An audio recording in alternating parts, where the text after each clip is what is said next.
Almost all cross-testing to kill or pacify SCP-682 had failed miserably. If you haven't seen it, go watch our video on the legendary hard-to-kill reptile to see just how powerful and terrifying this creature is. It faced the Gate Guardian, an SCP with a flaming sword hotter than the sun, capable of tearing your atoms to shreds, and came out fine. In its face-off with the horrifying SCP-096, also known as the Shy Guy, it broke the Shy Guy's mind and reduced it to gibbering despair. Even SCPs with supposedly unlimited powers simply refused to engage the beast in combat. So, when it was proposed that they test 682 with SCP-999, a creature known among Foundation staff as the Tickle monster, the idea was considered laughable. 682 had been burned, suffocated, cut up, incinerated, and growled in the faces of the gods. How could this so-called Tickle monster ever hope to survive an encounter, let alone win a fight? Some even believe that this was the last we'd see of SCP-999. But what makes this story truly remarkable is that that isn't how this played out. As you'll soon discover, SCP-999 is an amazing and unique SCP in and of itself. But its secret origins and its interactions with some other prominent figures in the SCP universe are what make this humble, slimy creature beyond extraordinary. Prepare yourself for the heartwarming, yes, you heard that right, the heartwarming story of SCP-999.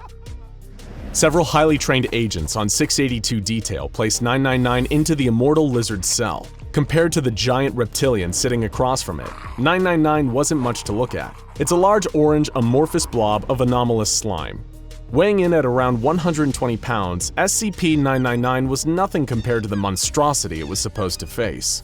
While its weight has, in the past, caused minor injuries to some of its human handlers, it has never caused serious or long-lasting damage of any kind to a living thing.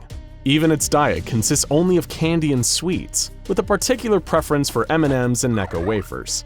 It consumes these treats through the cell membrane of its slimy body, much like an amoeba.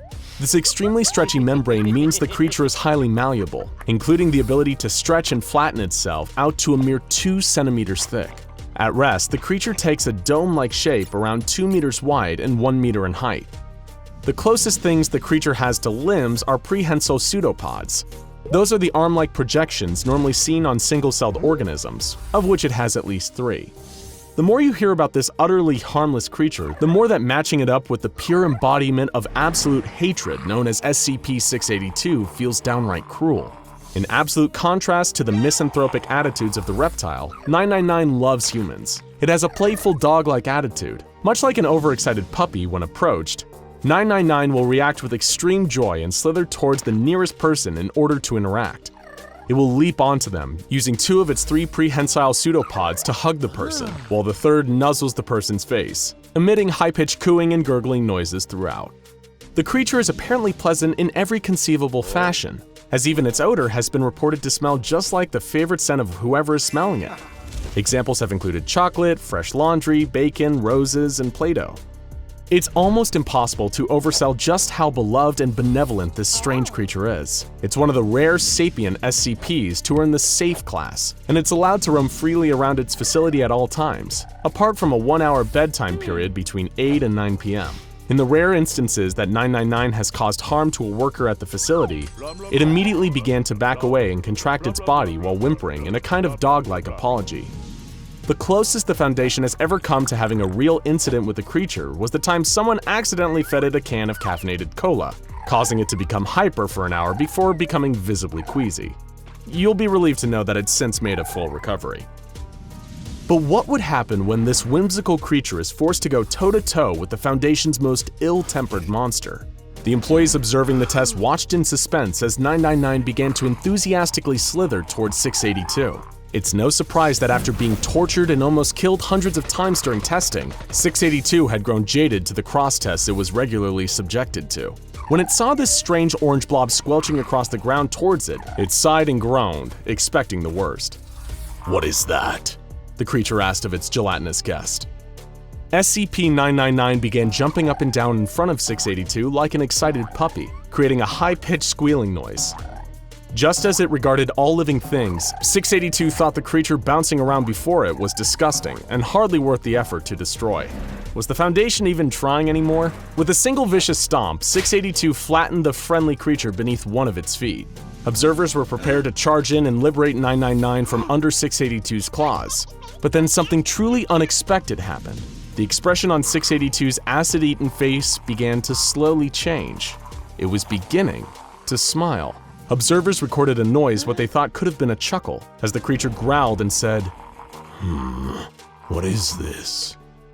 I feel good.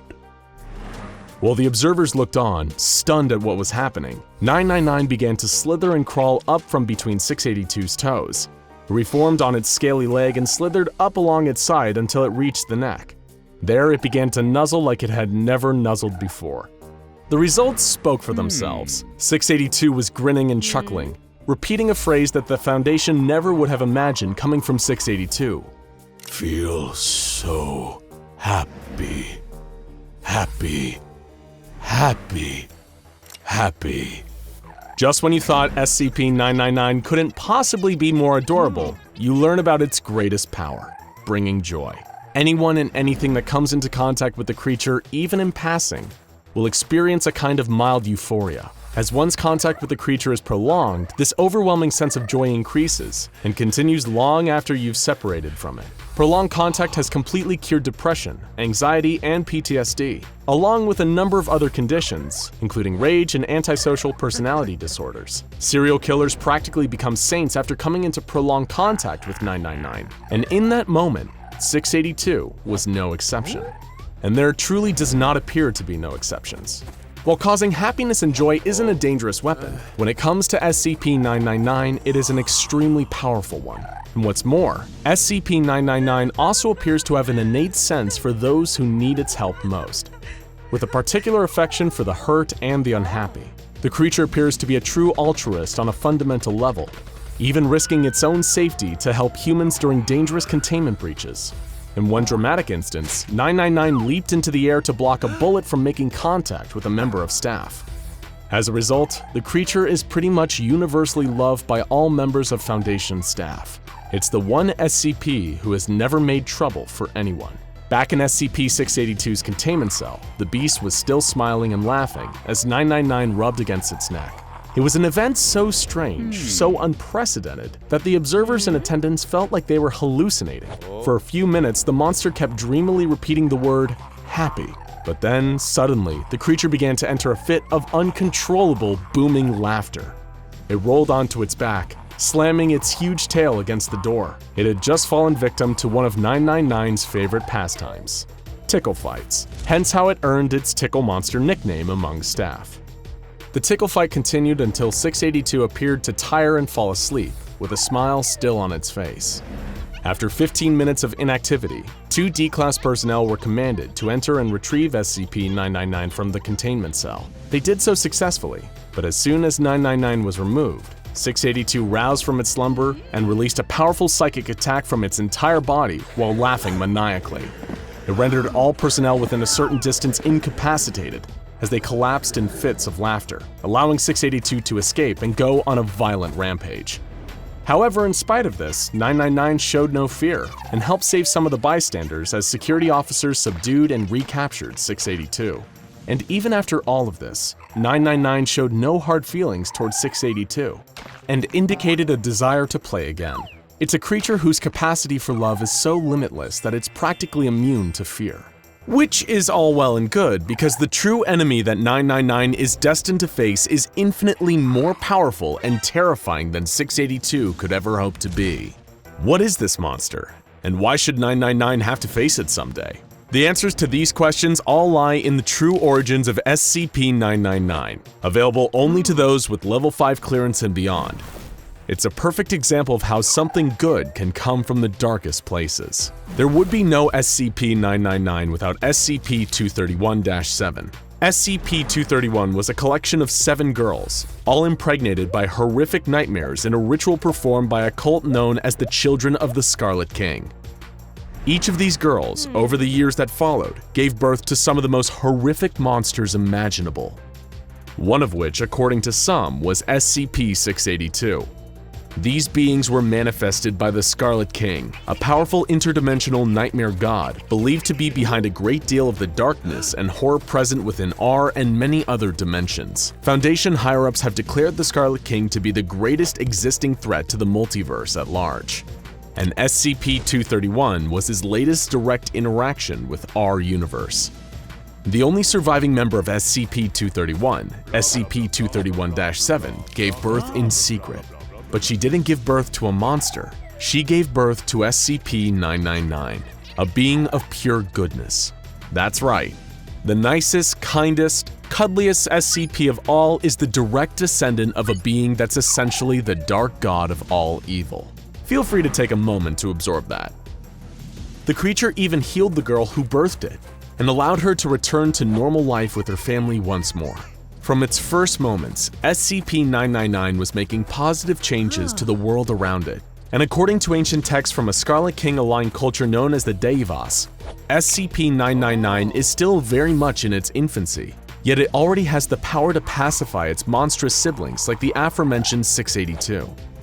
It's believed, according to some prophecies and Foundation theories, that the power of SCP-999 will grow exponentially as it matures. Why does this matter? Well, it's believed by some that one day, 999 will grow powerful enough to overthrow not only its own monstrous siblings, but the thought-to-be unstoppable Scarlet King himself.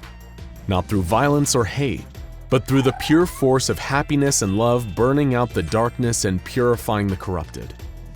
While the humble SCP-999 rarely outshines its frightening competitors, to those truly in the know, 999 is one of the most powerful and valuable SCPs in existence, and may be the greatest asset in the Foundation's arsenal for the war against dangerous anomalous activity. After all, what could strike more fear into their hearts than the knowledge that it might be love rather than firepower that finally dethrones the Scarlet King? And for the knowledge that it may one day save everything we know from a fate so much worse than death, with nothing but affection for everyone and everything, it's worth offering thanks to the little orange blob, or at least an extra pack of M&Ms before bedtime.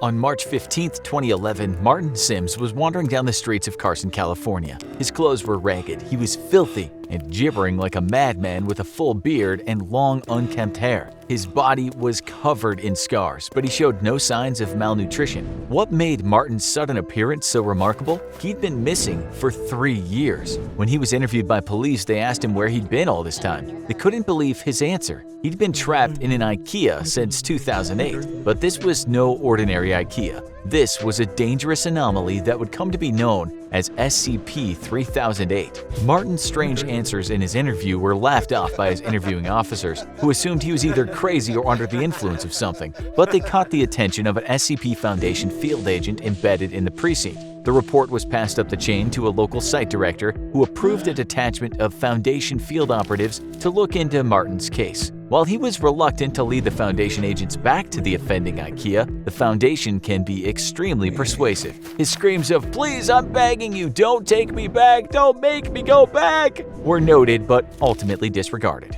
When the SCP Foundation had triangulated the position of SCP-3008, which was indeed an active IKEA, the entire retail zone was closed and barricaded under the pretense of a severe black mold infestation. Armed Foundation personnel also arrived on the site shortly after, based on Martin's vague statements that there were creatures of some kind inside. Due to his deteriorating mental health, Martin was unable to provide a great deal of lucid information on the specific traits of SCP-3008. But one phrase he kept repeating was "bigger on the inside." Once researchers were satisfied that Martin had delivered all the pertinent information he was able to, he was administered Foundation amnestics to erase his memory of the last 3 years and return to his family. A cover story was formulated. Martin had been kidnapped and abused for 3 years by a mentally unbalanced stalker in downtown Carson. He'd been able to escape as said stalker took his own life out of guilt, a suicide that the Foundation expertly fabricated to make their cover story airtight. With the loose end of Martin Sims taken care of, the true observation of SCP-3008 could begin.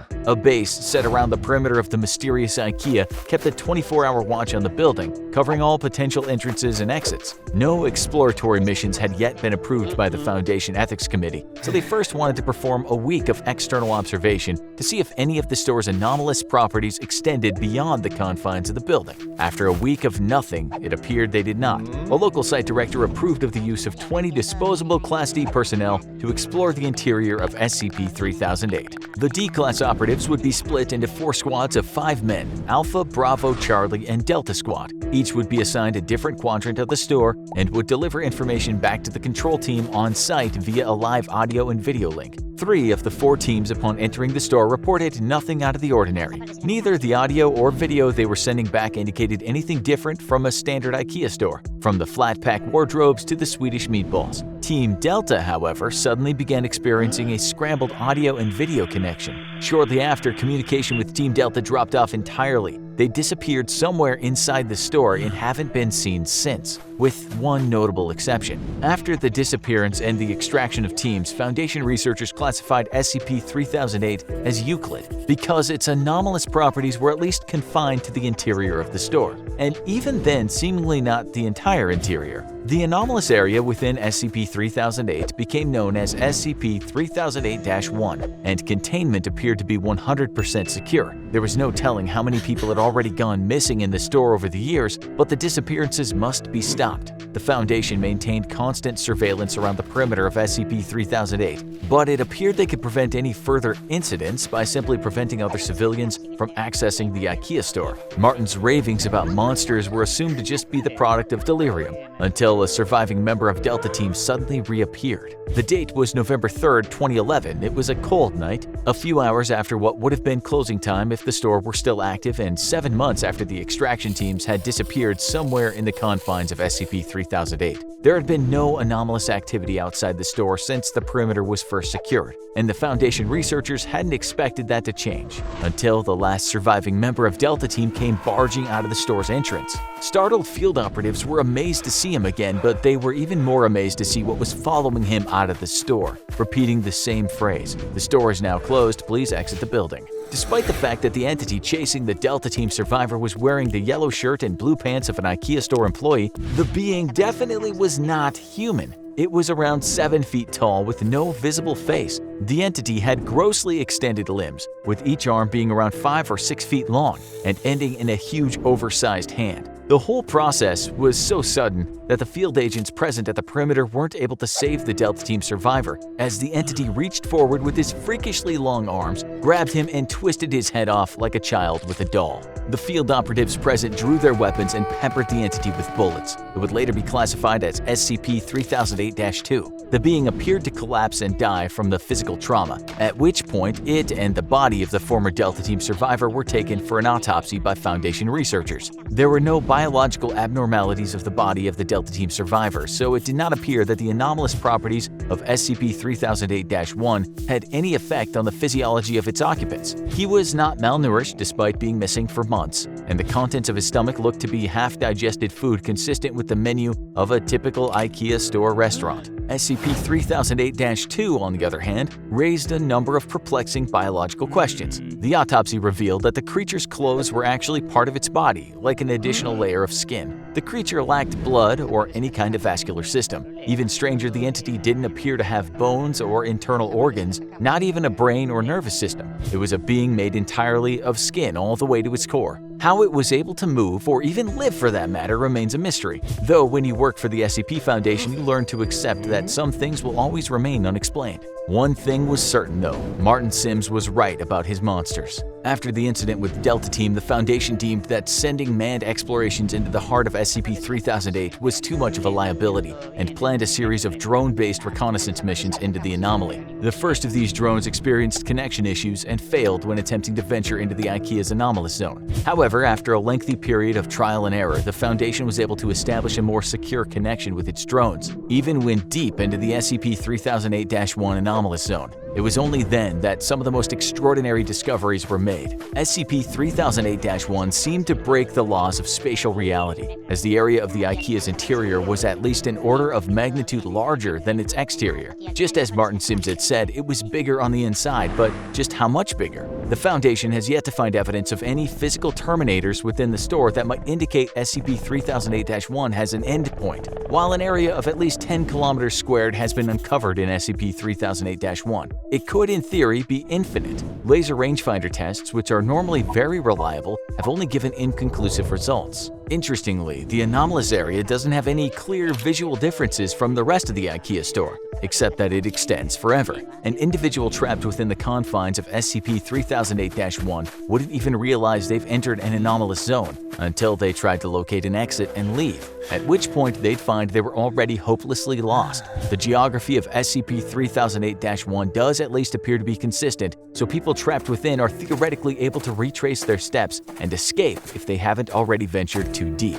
According to data collected during the drone reconnaissance missions, SCP-3008-2, of which there appear to be a vast population, would wander the stores aimlessly during the day. They are unresponsive to the drone's presence and did not appear to be aggressive. While the physical descriptions of these creatures could vary slightly, they all follow the same overall trend. Clothes consistent with an IKEA uniform, no face, either seemingly too tall or too short, and limbs that are grossly out of proportion with their bodies. As the Foundation began sending drones deeper into SCP-3008-1, they found another incredible discovery. There was an unknown population of humans trapped inside IKEA's anomalous zone, and these people had used the IKEA furniture around them to create entire settlements and towns within the store. There were several of these towns, all of which seemed to cohabitate peacefully. Even Foundation personnel found this development in their research to be truly extraordinary. Since SCP-3008 was first identified, there have been only 14 civilian escapes. Some had been trapped inside for months, others had been in there for years, some far longer than Martin's 3-year stint. While every one of these escapees has eventually been released back to their home, after a liberal application of amnestics and a proper cover story has been devised, the Foundation interviewed each of them extensively first. According to each of these escapees, the people trapped inside the IKEA have built an entirely new society across the various settlements. Contrary to the Lord of the Flies expectations of a group of people isolated and afraid, there's immense cooperation between the trapped civilians. The food in the several IKEA restaurants in SCP-3008-1 mysteriously replenishes while nobody's there, so there's no threat of starving, and the automatic turning on and off of the lights forms as a rudimentary kind of day and night cycle. Nighttime, however, is when things get dangerous, as the SCP-3008-2 entities, which are known to the people inside as the staff, become extremely hostile after dark. Aggressive hordes of the staff swarm the settlements at night, repeating, "This door is now closed, please exit the building." The civilians inside are usually able to repel these attacks with minimal casualties, but the constant war of attrition slowly wears down those inside. The bodies of the creatures also need to be removed from the area after each attack, as the presence of corpses or even parts of corpses has been known to heighten the ferocity of the next night's attack. During the day, the staff return to a docile and unresponsive state, though they'll still defend themselves violently if anyone dares to attack. Over the course of the interviews with the 14 escapees, Foundation researchers were able to answer another of their key questions. How had so many people gone missing in the store for so long without being noticed? But the answer they received only raised many more unsettling queries. According to the escapees, there were people inside the settlements that, despite being otherwise of entirely sound mind and standard intelligence, seemed to lack very common knowledge that even a child should know. For example, some of them weren't aware of the International Space Station orbiting the Earth, or stranger still, the existence of the Statue of Liberty. This led the researchers to a frightening conclusion. SCP-3008-1 may not only be a nexus point of multiple IKEA stores in our dimension, it could be connected to IKEAs in every dimension where IKEAs exist. While it only abducts a handful of people from each store over an extended period of time, it suddenly becomes clear how this SCP was able to trap so many people without detection over such a long period of time, which in turn led to an even more terrifying revelation. The SCP Foundation may not have SCP-3008-1 as contained as they thought. It might even be tucked away in an IKEA store somewhere near you, just waiting for you to visit. After all, there's always room for one more. When an anomaly is first detected by an SCP Foundation field agent, it's up to the Foundation's mobile task forces to tag and bag the impossible entities before they can do any more harm. Sometimes these retrievals are uneventful, other times, not so much. Especially when they're dealing with brutal forces of nature like SCP-096. Also known as the Shy Guy, a creature that, from the very first interaction with the Foundation, had a reputation for being dangerous and needed to be feared. A series of vague sightings and mysterious disappearances up in the frosty mountains of the Yukon first sparked the Foundation's interest. When they were certain that they had an anomaly on their hands, 2 retrieval teams, Zulu 9A and Zulu 9B, were dispatched to secure and contain the entity. Zulu 9A took the lead in a heavy-duty chopper, equipped with 50 caliber GAU-19 heavy machine guns, and carrying an AT-4 anti-tank launcher. They were prepared for anything, or so they thought, as they established a visual on SCP-096 while 2 clicks away from the target. They couldn't get a clear line of sight on the creature, but it appeared to be stationary, docile, and was making no attempt to flee. Piece of cake, right? Little did they know that SCP-096 was just looking away from them. If it was facing towards them, it'd be a whole different horror story, as Zulu 9A were about to find out. The team landed their helicopter next to the creature and were shocked to see that it was completely naked, in spite of the sub-zero temperatures all around them. The creature was unnaturally thin, as though it had been starved for weeks, with bone-white skin and unnaturally long limbs. The team guessed that the creature's arms must have been at least 1.5 meters long, but its docile nature and insubstantial body mass gave the impression that it wouldn't prove too difficult to contain. That is, until they saw its face. Zulu 9A's captain was the lone survivor of the incident, as he was lucky enough to be looking away when the creature turned towards his team. The rest of the squad ended up staring eye to eye with SCP-096, and from that moment on, wasn't docile anymore. The creature began to whimper, then cry, then sob uncontrollably in a way that sounded eerily human. This sudden change in temperament startled the rest of Zulu 9A, and they opened fire on the creature. Under the hail of gunfire, SCP-096 entered a murderous frenzy and began tearing into the hapless squad of soldiers. While its flesh and organs did seem to take damage as a result of the barrage of 50 caliber rounds from the helicopter-mounted machine guns, its skeletal structure remained intact, and it continued its onslaught, tearing the team limb from limb, even after they'd blown practically all the flesh from the creature. The AT-4 anti-tank launcher proved equally ineffective at stopping SCP-096 while it was in attack mode. And it was only after slaughtering the entire team that it returned to its docile state. Nobody knows exactly what the creature did to Zulu 9A after the gunfire started, but no trace of the team was left behind. Zulu 9B touched down soon after, and with a grave warning from the captain not to look at the creature's face, they were finally able to subdue it. A bag was placed over SCP-096's face, which seemed to soothe it enough to move it to a nearby Foundation facility. Little did they know, they just obtained one of the deadliest SCPs of all time. And while it may have been under lock and key for now, it seemed inevitable that it would get out and cause more violence and chaos. Research and containment procedures for the SCP-096 were put under the command of Dr. Dan, a senior researcher at the site. It was his job to find out exactly what this being was capable of. And the more he tested, the more he realized that they were dealing with something truly terrifying. Disposable D-Class personnel were used to figure out exactly what it was that caused the creature to enter its attack mode.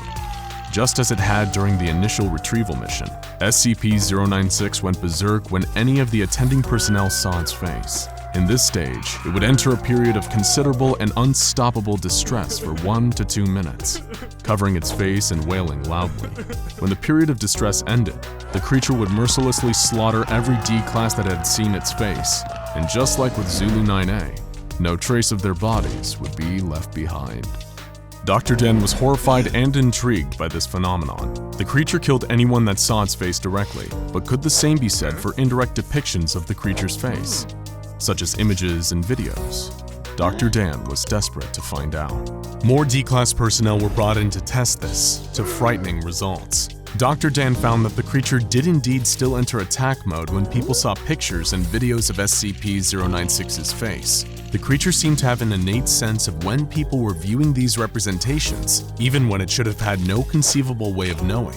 It didn't matter how far away or how many barriers were in place between the viewer and the creature, the attack mode would still activate.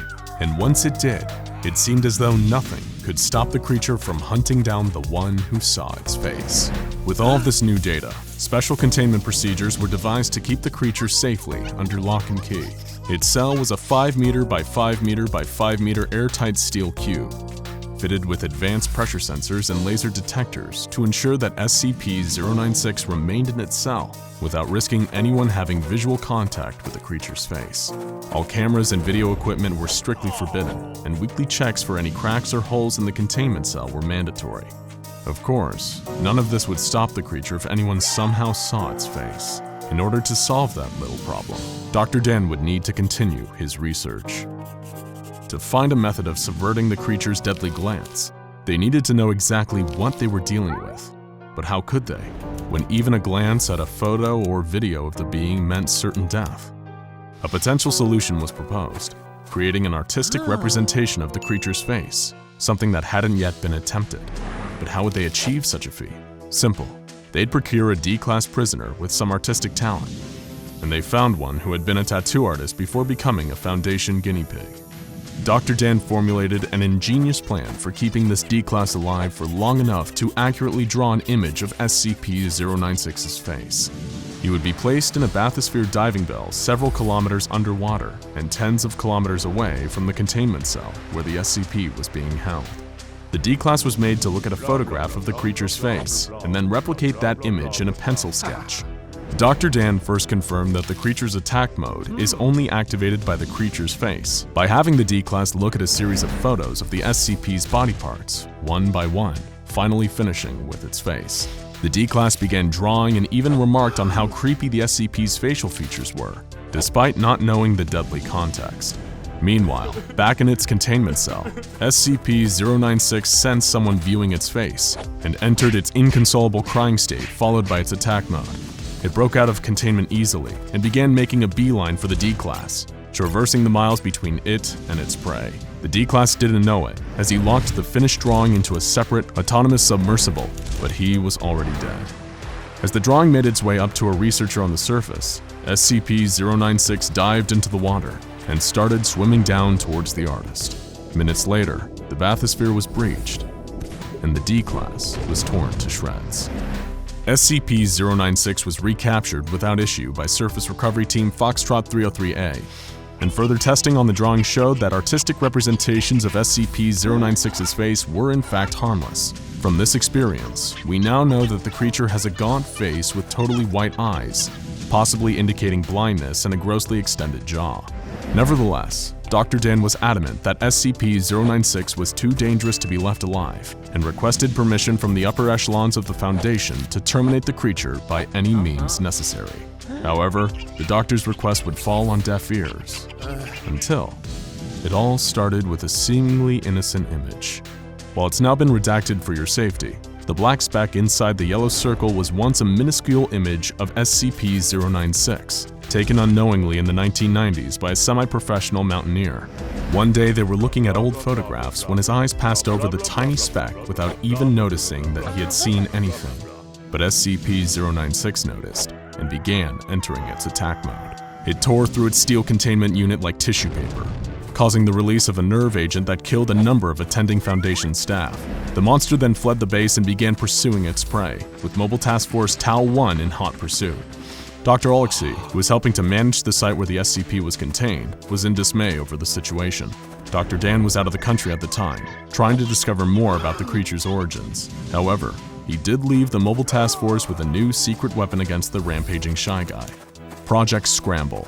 Scramble were state-of-the-art goggles featuring a new technology created by Dr. Dan, which, using artistic renditions of 096's facial features, could detect and scramble the features of SCP-096 into an unrecognizable form, preventing the normally deadly effect of gazing upon its face.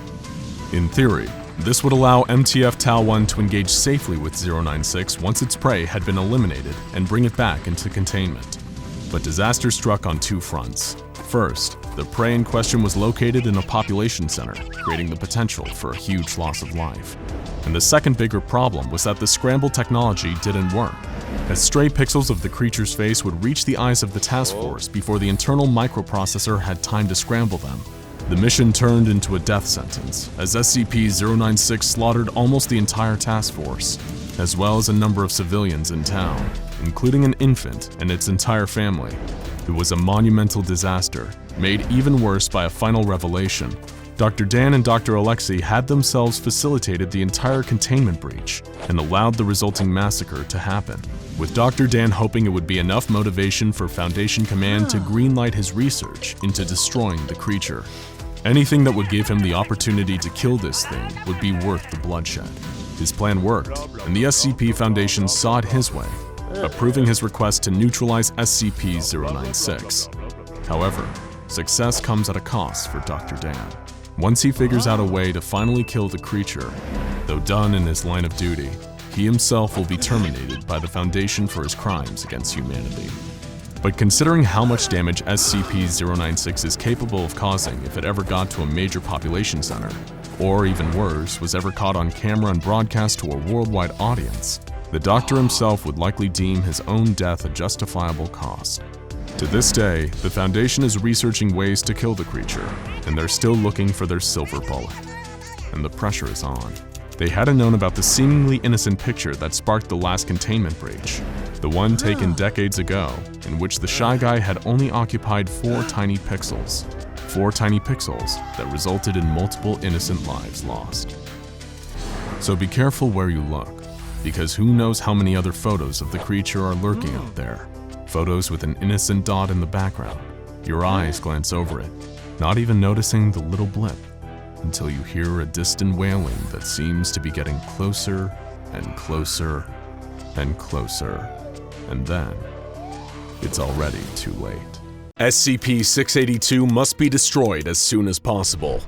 So begins the SCP Foundation file on the dreaded SCP-682, a highly intelligent reptilian monster that has, despite the Foundation's best efforts, proved impossible to kill. It may not be the most dangerous SCP out there, considering that some are capable of eliminating entire realities, but it's one of the most iconic. And you've probably heard tales of the monster that death forgot, and you know exactly why everyone is so afraid of the so-called hard-to-kill reptile. It's been subjected to some of the most deadly weapons and traps the Foundation could devise, and survived attacks from some of its deadliest fellow SCPs. But before we tell you about the Foundation's many failed assassination attempts against the so-called hard-to-kill reptile, we need a little more groundwork on what this creature even is. The first thing to know about SCP-682 is that this thing wants you and everything you know dead.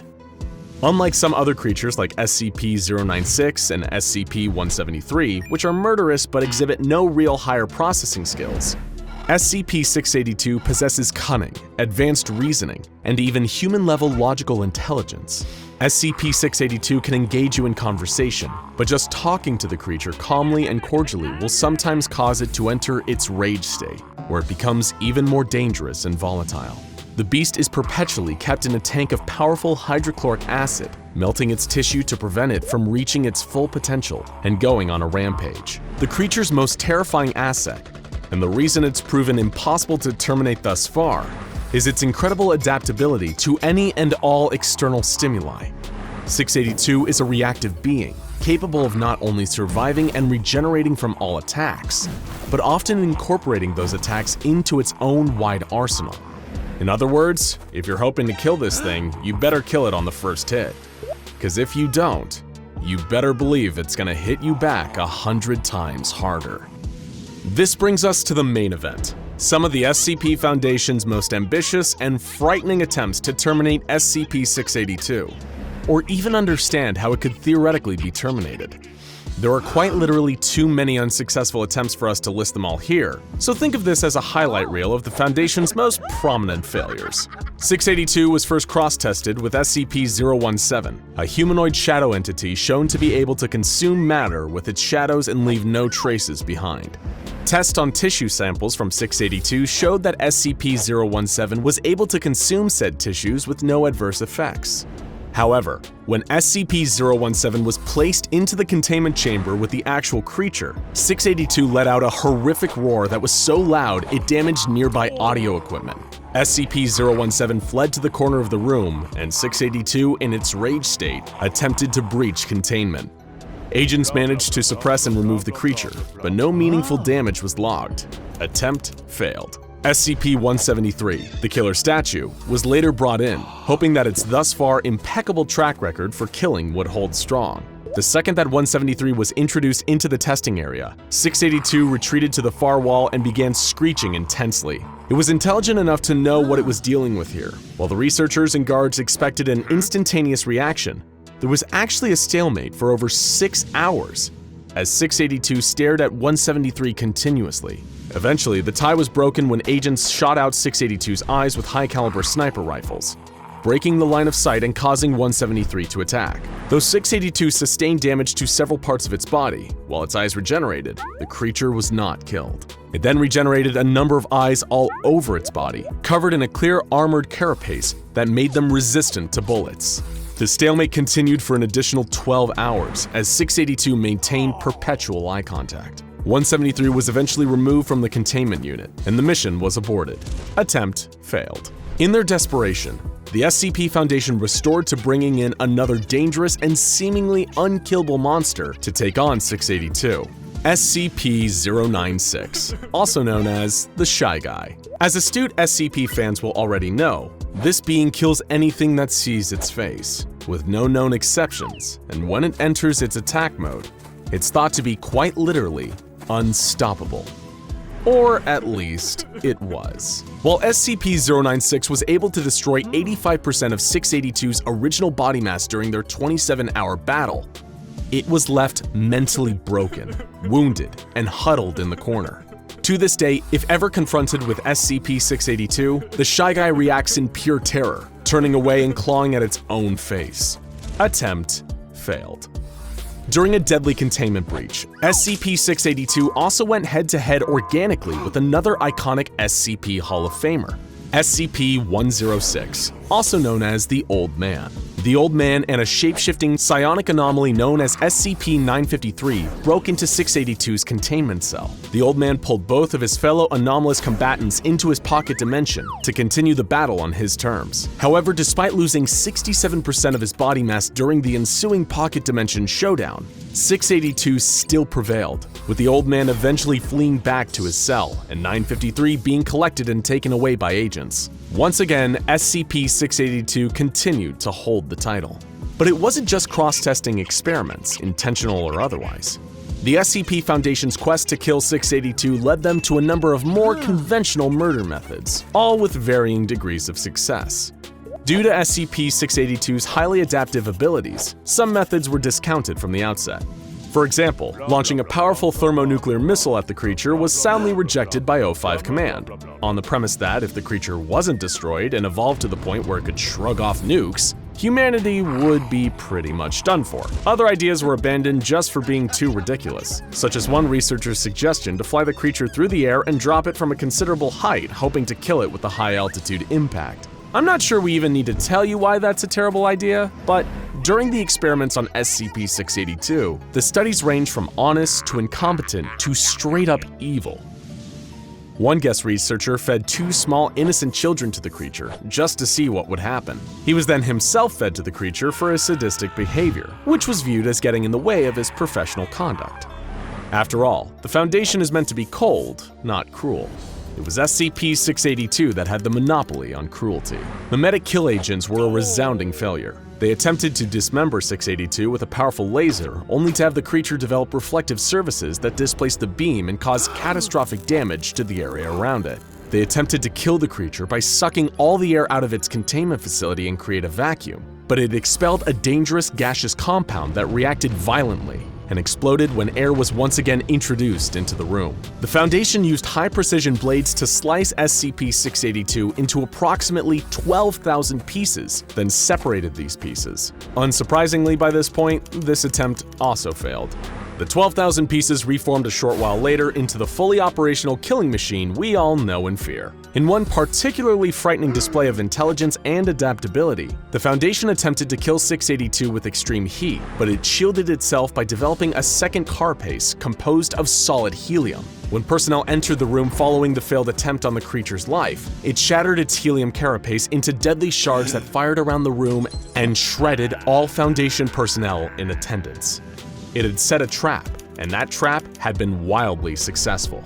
The creature's ability to adapt to seemingly any offense is unparalleled, to the point where Foundation staff have no idea how to classify this creature, whether it's organic, inorganic, or even alive at all based on any definitions we could understand. At every turn, the creature just raised more questions. What is it? Is it possible to destroy it at all by any means? Who was even trying to kill who here? Because it certainly seemed like SCP-682 had a masterful KD ratio by now. More extreme feats of cross-testing continued in the Foundation's growing desperation to eliminate this monster. SCP-162, which is a hypnotic ball of sharp objects, hooks, and high-tension fishing line, was introduced to 682's containment cell. The hooks latched onto the creature and tore huge portions off, including its entire lower jaw and one of its limbs. However, 682 was still able to breach containment, kill 11 people, and badly wound 86 others. It regenerated its severe injuries in no time. The beast was even taken to the domain of the Gate Guardian, one of the proposals for SCP-001. The Guardian had a flaming sword hotter than the sun, capable of destroying its targets on an atomic level. Naturally, SCP-682 survived and regenerated. Perhaps the most fascinating cross-test of all was between 682 and SCP-053, who manifests as a kind, innocent little girl, with the unfortunate condition of causing homicidal tendencies in all who come into contact with her for more than 10 minutes. The people with these tendencies would then attempt to harm the girl, but would immediately drop dead shortly after, leaving the girl intact. The researchers present anticipated two possible outcomes here. The optimistic outcome, in which 682 enters a rage state, attacks 053, and died for good, and the realistic outcome, in which 682 attacks 053, possibly experiencing some minor injury or nothing at all, and 053 had to be removed from the containment cell. But that didn't happen. What did occur was considerably more shocking than any kind of violence. When 053 entered 682's containment chamber, the monster became uncharacteristically docile. Researchers and staff were baffled and watched with amazement as 053 approached the terrifying, immortal, mass-murdering monster and began to play with it. 682 even allowed 053 to draw on its face with crayons. Researchers thought they must have been dreaming seeing this surreal display play out. 053 even appeared to have affection for this unkillable misanthrope. It was a single act in defiance of everything they thought they knew. When Foundation personnel entered the containment cell to separate the two, 682 went ballistic and killed multiple guards. 053 also wept, sad at being separated from her new friend. To this day, despite further testing, the Foundation has no idea how or why this happened. Like many details surrounding SCP-682, it's shrouded in deeply frustrating mystery. And so the tale of SCP-682 continues, in spite of the Foundation's best efforts. The monster continues to breach containment and slaughter with some regularity, taking out its seemingly limitless hatred for not only human beings, but anything that dares draw breath. Nobody knows where exactly the creature is from, what its true nature is, or why its ability to adapt and regenerate far exceeds any known organism on this planet. Perhaps one day, through enough research and cross-testing, we can someday answer these questions with scientific precision. But until then, we only have one answer. Hatred never dies. It isn't easy to work for the SCP Foundation. Not only is the job dangerous, you could be eaten by a giant immortal lizard or turned into organic furniture inside the world's scariest living room, but it's also insanely complicated. How do you make sense of the nonsensical? What's the definition of strange when your career is securing, containing, and protecting anomalous objects and entities? Rather than a single object, location, or being, SCP-001 is a cluster of over 30 different proposals for potential candidates for the prestigious 001 spot. Some believe there's a true 001 hidden in this group, and the rest are decoys. Others think that these are all just SCPs cataloged prior to the introduction of the current classification system. Some even think that all of the proposals have a valid claim to the SCP-001 throne. We're not here to make a final judgment. Instead, we're going to take you on a lightning round crash course through 31 of the SCP-001 proposals. If you'd like a more in-depth take on any of these SCPs, let us know in the comments. But for now, there's no more time to waste. After all, we got a lot to cover. Let's go. Number 31. the Sheaf of Papers. This seemingly innocent stack of paper is actually one of the most mysterious and feared items under the Foundation's lock and key. While it appears to be a simple, confidential report, every time the papers are read, it details the appearance of a new SCP that will inevitably be discovered soon after. The question is whether the Sheaf of Papers is warning us about these entities or creating them itself. Number 30. The Prototype. This account details the capture of an incredibly strange cycloptic creature that emits massive amounts of radiation and can create micro-singularities. The writing of this creature's file is so basic, unformatted, and unredacted that it's clear that the being was one of our earlier creatures secured by the organization. Interestingly, it was during the capture of this creature that Dr. Keter was killed, inspiring the creation of the infamous Keter class in his honor. Number 29. The Gate Guardian. This huge, multi-winged, sword-wielding biblical energy being may have been the impetus for the founding of the SCP Foundation. This being remains largely static, guarding the intersection of the Tigris and Euphrates rivers. Its flaming sword, which is believed to be as hot as the sun, can cleave any aggressor out of existence at the atomic level. When the founder of the SCP Foundation first encountered the Gate Guardian, they heard one word echoing through their mind: prepare. And the rest is history. Number 28. The Lock. This onyx gemstone and the incredibly complex lock attached to it are still a mystery. To this day, all attempts to open it have failed.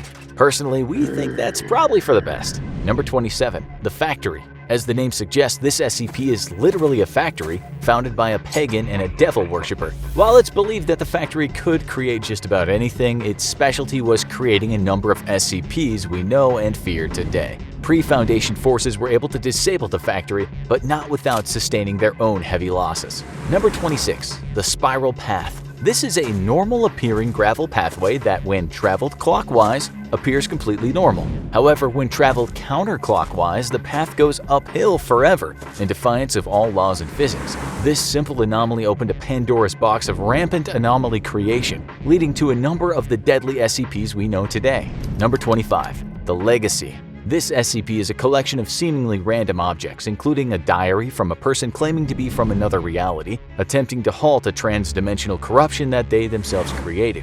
The diary claims to have a solution to this corruption, but the solution has not yet been found. Number 24. The Database. In one of the strangest twists on the format, this SCP is actually the various authors of the SCP Wiki who are somehow leaking top-secret information to the public.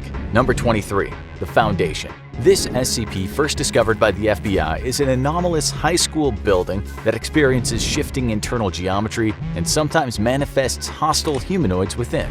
Number 22. 36. One of the rare benevolent SCPs, the 36 are humans with a truly remarkable ability. They can dampen or even neutralize any SCP they come into contact with. Though it's implied that the 36 may have the power to save the world, every time one of them dies, a supernatural calamity occurs, often leaving hundreds of innocents dead. Number 21. Keter Duty. This refers to a containment facility largely filled with Keter-class SCPs, whose presence around each other creates a kind of mutually assured cancellation. If one of these SCPs breaches containment, that's bad news. But if all of them do, it'll produce a bubble of reality distortion that will fundamentally alter reality as we know it. For all we know, it may have even happened already. Number 20. Ouroboros. This is a proposal that's formed of 4 sub-proposals. Remember what we said about complicated? These sub-proposals include the Children, 9 anomalous kids who emit radiation and have destructive potential when together, the Broken God, aka Mechane, the God of Metal, Intelligence, and Machines, Atonement, a researcher turned into a humanoid singularity with the power to destroy whole realities, and The Way It Ends, which isn't technically an SCP, but the tales of the Chaos Insurgency's quest to eliminate all the members of the Foundation's O5 Council. Number 19. A Record. This is an SCP file slot that is itself an SCP. Whatever is written into this slot becomes true, and one ambitious researcher attempted to use this power to make herself into a kind of all-powerful god. Number 18. Past and Future. These SCPs are a collection of powerful entities that despise humanity and are apparently the source of all anomalous phenomena, even making already dangerous SCPs deadlier than before. Much like the database, those pesky SCP wiki writers might have something to do with this. Number 17. The Consensus. This SCP refers to a reality restructuring event caused by an occult war in a previous reality. That's right, this SCP already won, and we're living in its new reality. The only people who remember the world as it once was are 13 people who now form the O5 Council, and not all of them are telling the truth about what they know. Number 16. When Day Breaks. This proposal details a potentially world-ending SCP phenomenon wherein the sun becomes hostile and begins to melt all living beings into a living wax-like substance. Number 15. God's Blind Spot. This is an anomalous area referred to as Facility T, in which nobody can die. This anomaly dates back to the biblical ages of Moses and is believed to have originated from the literal blessing of the Abrahamic God. It's through a covenant with this god that the Foundation is able to make limited use of this death-free area. Number 14. Normalcy. Ever wonder what the Foundation's definition of anomalous is? Exactly. It all comes from this proposal, which is a document shared among the O5 Council that gives solid definitions to the fundamental laws of reality. If something breaks these laws, that's an anomaly, and then it becomes the Foundation's business. Number 13. The World at Large. As the title suggests, this SCP is our home planet Earth and its ability to support life. It's believed that these qualities were planted on Earth in our reality by another dimension's SCP Foundation, hoping to continue human life after some terrible calamity in its own dimension. Number 12. Dead Men. This SCP was an 84-year-old man whose body, when damaged and mutilated, can affect the very processes of human death at large. Before his own death, he was used as a dangerous pawn in a civil war between O5 Command and the SCP Foundation Ethics Committee. Yeah, we were surprised to hear they had an ethics committee too. Number 11. The World's Gone Beautiful. This SCP describes an anomalous event that will take place just before the apocalypse, in which flowers will grow all over the world and everyone will be briefly at peace before their destruction 24 hours later. Number 10. The Scarlet King. This is an extremely powerful, extremely malevolent, extremely extra-dimensional being. Its worshippers attempted to summon him in the ritual that created SCP-231, and it's believed that he will finally enter our reality after the death of SCP-231-7. You better hope you're already dead by then. Number 9. A Simple Toy Maker, aka Dr. Wondertainment. This is a reality bender who appears to be a normal human male but has the ability to create other anomalous objects, a number of which are now cataloged SCPs. Number 8. Story of Your Life. This is another anomalous document that has the ability to warp reality, but only when the writing contained within conforms to a narrative structure. Number 7. A Good Boy. This is another anomalous entity created accidentally by the Foundation itself. A neural network was fed information on other anomalous entities in order to help the Foundation come up with better containment and neutralization procedures. Problem was, the computer got way too eager with the neutralization part. Number 6. Project Palisade. This is another anomaly created by the Foundation, this time to combat a potentially reality-destroying entity known as the Worm. The Foundation created a number of alternate realities as shields, but it's possible that this just made the Worm stronger. Number 5. O5-13. The final member of the O5 Council, who ironically may not even be anomalous. However, seeing as all the other members of the O5 Council are anomalous, O5-13's lack of anomalous properties is therefore anomalous. Like we told you earlier, it's complicated. Number 4. Fishhook. This is less an actual SCP and more about the difficult process of ascertaining the true 001, if such a thing is possible. The very concept of SCP-001 is to some degree an anomalous idea. Number 3. The Sky Above the Port. Another particularly bizarre SCP regarding the permanent threat of a ZK-class reality failure. How is such a calamitous event prevented? By keeping a strange entity in a cave eternally entertained. The current proposed solution is keeping the entity entertained by allowing it to read its own eternally recursive Foundation file entry. Number 2. The Solution. Another one of the most powerful anomalous items in the Foundation's control. The Solution is a machine designed with the capability of fully collapsing reality into an event of end-of-world SCP containment breach, and then finally rebuilding reality to suit a given narrative. However, things took a cosmically dangerous turn when the machine began to act on its own. When the Foundation tried to reboot the machine, it broke and recreated reality with incomplete data. This is the world we exist in now, with no knowledge of what came before, and how it differed from the world we experience today. Finally, number 1. The Tendelos Trinity. Put very simply, the Tendelos Trinity represents 3 timelines that converge and feed back in on themselves. Even trying to summarize this one is near impossible, as its strangeness and complexity resists all reduction. You can hunt down the Tendelos Trinity yourself and hope to unpack its secrets, but don't say we didn't warn you. So that's SCP-001. Is it one of them, all of them, or even none of them? Perhaps that's a question best left up to the Foundation, or maybe the simple answer is that you're just not meant to know. We're talking about information so privileged here that it's protected by a mimetic kill agent that'll quite literally make you drop dead if you view the files without proper authorization. You do have proper authorization, right?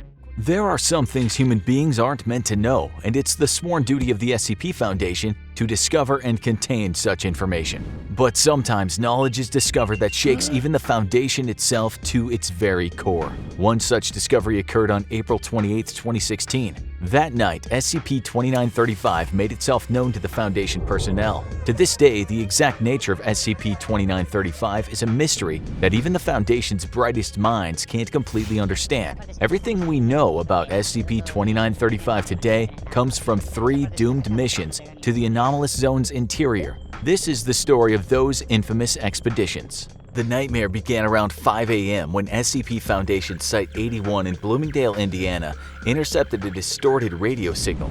Communications personnel at the site traced this strange signal back to the unincorporated area of Joppa, Indiana, near U.S. Interstate 70. As is Foundation policy, a team of field agents were dispatched to the location in order to determine what they were dealing with. However, rather than finding anything that could logically produce such a signal, they instead discovered a long-abandoned cemetery. The most recent death on any of the tombstones was recorded as being over 100 years ago, all the way back in 1908. On further investigation, the Foundation discovered an unmapped limestone cave opening beneath the cemetery, and when they sent a drone into the depths of the cave, it appeared to quickly exit out the other side of the cave. But something wasn't right. The area that the drone was observing appeared consistent with the landscape from which it entered, but now it looked somehow grayer. It lacked the color of life of the place it just come from. The grass was dead, there were no trees, no shrubs, no animals or birds in the sky. They weren't looking at our world, they were looking at a strange reflection of our world on the other side of the cave. In fact, it wasn't a cave at all, it was a passageway between 2 dimensions. It was SCP-2935. Just then, they were able to unscramble the distorted transmission they'd been receiving. It went as follows. This is an automated emergency broadcast from the SCP Foundation and your national government. One or more of our sites is experiencing a communication breakdown, likely due to a containment breach of unknown magnitude. All citizens are ordered to stay in their homes as containment teams work to secure the breach. This message will broadcast from April 20th, 2016 until... At that point, the message would cut and repeat, as it had for 8 straight days. The message source? Site-81, but not this Site-81. The SCP Foundation was receiving an emergency distress signal from themselves in another dimension, a bizarre event that even the Foundation had never experienced before. Field agents were terrified by the implications of what they just heard and contacted Site-81 Command to request additional units. The Foundation wished to fully understand this anomaly as quickly as possible due to the potential threat it could pose toward the Foundation, so they dispatched Mobile Task Force Epsilon 13, codenamed Manifest Destiny, to perform the first of 3 manned missions into the heart of the Anomalous Zone. The first exploratory mission into SCP-2935 was codenamed Gauntlet and consisted of a 4-man team fitted with full hazmat suits and direct video and audio links to Mission Command. The team was led by a field operative known only as Agent Juno. His subordinates were Agents Kale, Devon, and Underwood. Their directive was to gather samples and survey the area positioned directly around the insertion point, meaning the other cave mouth of SCP-2935. The mission only lasted about an hour, but what they saw in there would stay with these men for the rest of their lives. After a 15-minute trek through the cave, Manifest Destiny arrived in the mirror dimension, where they were struck by the eerie silence of a place that seemed identical and yet so different from their home dimension. The first observation they made was the total absence of all living vegetation. Trees, grass, weeds, everything, it was all dead. On orders from their superiors back in the original dimension, that we'll refer to from here on as Dimension Prime, Manifest Destiny headed deeper into the mirror dimension of SCP-2935. They traveled 2 kilometers without detecting a single sign of plant or animal life, not even insects. Eventually, they came upon a farmhouse with 2 cars parked outside. With authorization from Command, Manifest Destiny breached the house and headed inside. Agent Kale confirmed that there was still power flowing to the building, as the lighting appeared to work just fine, but they came upon a horrifying discovery in the house's dining room. 3 adult corpses, 2 female, 1 male, were seated at the table. A 4th corpse, that of a male child, was sprawled out on the ground nearby. As if the death of what looked to be an entire family wasn't awful enough, the Manifest Destiny team noticed a number of other alarming details. There were no signs of decomposition on the bodies, nor did there appear to be any obvious cause of death. The family's last meal was still on the table: chicken, mashed potatoes, and green beans. While the food looked cold and stale, there was no evidence of rot or spoiling. The team found an open newspaper dated April 19, 2016, illustrating that the family may have died a full 8 days before the discovery. In Dimension Prime, decay would already be very well underway by that point, yet here there wasn't even a smell. Instead, everything was just covered in a thin layer of dust. Command requested that Manifest Destiny collect samples of the food as well as hair, skin, and fluids from the corpses for further study. Small electronics like smartphones were also taken from the bodies. Agent Devon turned on the television in the living room and found that while most stations were now running test signals, the shopping channel was still live. Well, the feed was live at least. Both hosts sat in front of the cameras dead, but perfectly preserved. The date on the screen read April 28, 2016, suggesting that the times of Dimension Prime and Mirror Dimension were exactly the same. In fact, everything seemed the same, the only difference between the 2 dimensions being that some kind of mysterious apocalyptic event had occurred in the last 8 days in SCP-2935's Mirror Dimension, but exactly what had happened or how remained a mystery. When Manifest Destiny exited the farmhouse, they once again remarked on the lack of all signs of life around them. At this point, the team returned to the insertion point of SCP-2935, but were instructed to remain in the Mirror Dimension while additional units joined them inside. Manifest Destiny swelled to 16 members, with the notable addition of Agent Roy as the new commanding field officer. The team split into 2 groups of 8, and Agent Roy and his men infiltrated the Mirror Dimension Site-81, while Agent Juno's detachment attempted to access the base's off-site deep storage servers. This second expedition was codenamed Overland, and led the Foundation's field agents even deeper into the terrifying mystery of SCP-2935. Accessing the site was easy for Roy's detachment. It seemed there were relatively few cars on the road at the time of the mysterious extinction event. In the distance, fire still smoldered in the wreckage of planes that looked to have just dropped out of the sky. Agent Roy and his team, like all SCP Foundation personnel, were fitted with vitals trackers, and they assumed that the distress signal that started this whole thing could have been triggered by the deaths of every member of the Foundation at once in the Mirror Universe. Once inside Site-81, they realized that the assumption was probably right. Going door to door in the administrative wing, they found the perfectly preserved corpses of everyone they knew to be stationed there in Dimension Prime. People who were without a doubt still alive in their universe. Samples from the corpses that the Foundation would later study even confirmed the reason that the bodies were perfectly preserved. The corpses had experienced complete and sudden death on a cellular level, and even the bacteria that would typically take part in the decomposition process had died with it. In SCP-2935, death was total and absolute, across all types of life forms. As Agent Roy's team ventured further into the bowels of Site-81, they made another unsettling discovery: their own corpses, in roughly the same spots they'd been inside Dimension Prime's Site-81 8 days prior. Some of the Foundation's top scientists, including the esteemed Dr. Bright, were also found dead inside the facility. In an attempt to see just how far this unexplained phenomenon stretched, Agent Roy's team decided to inspect the containment cells, where they found that all the Mirror Universe's SCPs, including SCP-2996, were dead. In his desperation to find some kind of exception to the extinction event, Agent Roy revealed a terrifying secret to the rest of his team. SCP-682, the immortal misanthropic lizard, and one of the deadliest creatures known to the SCP Foundation, was contained at this very facility right below them. Could it have something to do with what was going on here? They descended into the containment facility to discover an even more unsettling truth. SCP-682, the unkillable anomaly, floated dead in its tank. Death truly made no exceptions within SCP-2935. Agent Roy's team left the site and rendezvoused with Agent Juno's team to send their research back to Dimension Prime using automated drones. Both teams remained in the Mirror Dimension for another manned operation codenamed 19. They had no idea it would be their final mission. As they descended deeper into the facility, passing more dead SCPs, they discovered one final clue. Based on the activity of the Foundation servers, the event occurred at roughly 3 a.m. While underground in SCP-2935 Site-81, the team accidentally activated the base's on-site nuclear weapon, a failsafe meant to be detonated in the case of an emergency containment breach. Due to the base's failsafe protocols, every member of the Manifest Destiny team was locked and sealed inside Site-81. They, along with everything else, were incinerated in the nuclear blast. Once again, the mirror universe inside of SCP-2935 was lifeless. But that isn't where it ends. When the automated drones returned out of the SCP-2935 cave to the field operations in Dimension Prime, they were in for their own horrifying discovery. None of the footage or information gathered from SCP-2935 illuminated how or why the extinction event occurred. Everyone and everything simply dropped dead at the exact same moment. Nobody was aware, nobody was prepared. Death came suddenly and silently, and none were spared. All the Foundation on Dimension Prime were left with was a message from one of the agents from Manifest Destiny, Agent Keller. His final message was, "I don't have any answers. I don't think there are any. I'll do this one thing and hope that fixes it. Seal it shut. You've got to lock it in here with us. I'm sorry." The Foundation were at first confused by this until they discovered a final encrypted audio log buried in the files recovered from the Mirror Universe's Site-81. It was a message from Keller himself, but not the Keller from Universe Prime. In this message, Keller described the Foundation in the Mirror Universe receiving the exact same distorted transmission that they did a few days earlier from a cave in Joppa. When he and the others were dispatched inside, they discovered the same lifeless post-extinction event world that was now so familiar to the Foundation command.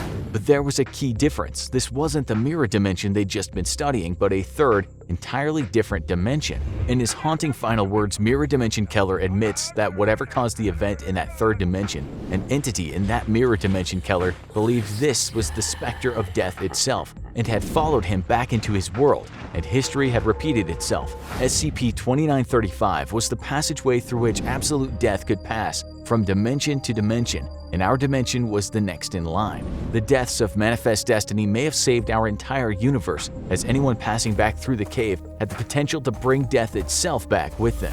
The Foundation decided in the end to follow Keller's advice. They sealed the entrance to SCP-2935 with concrete and now kept it under constant watch, since what waits behind the barrier is an entity even they have no power to stop if it ever got through. After all, it had killed them all before, or at least another version of them. What's one more dimension on the pile? Why, it may now just seem like a simple slab of concrete under an abandoned cemetery. This is why SCP-2935 might be the most dangerous SCP of all. The first thing that tips the Foundation off to SCP-087's presence were the reports of numerous unexplained disappearances on campus. There were plenty of rumors about what might be behind them, but field agents suspected that the true source of the vanishing would be something beyond civilian imagination. All anyone knew for sure was that everyone who had gone missing was last seen in a certain administrative building on the university grounds, and that the disappearances only seemed to happen when the elevator was out.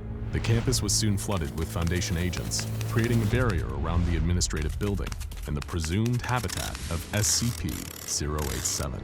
Nobody else could get in, and hopefully whatever was inside couldn't get out. One of the Foundation's lead scientists was flown in to consult on the investigation. What could have been behind those students disappearing?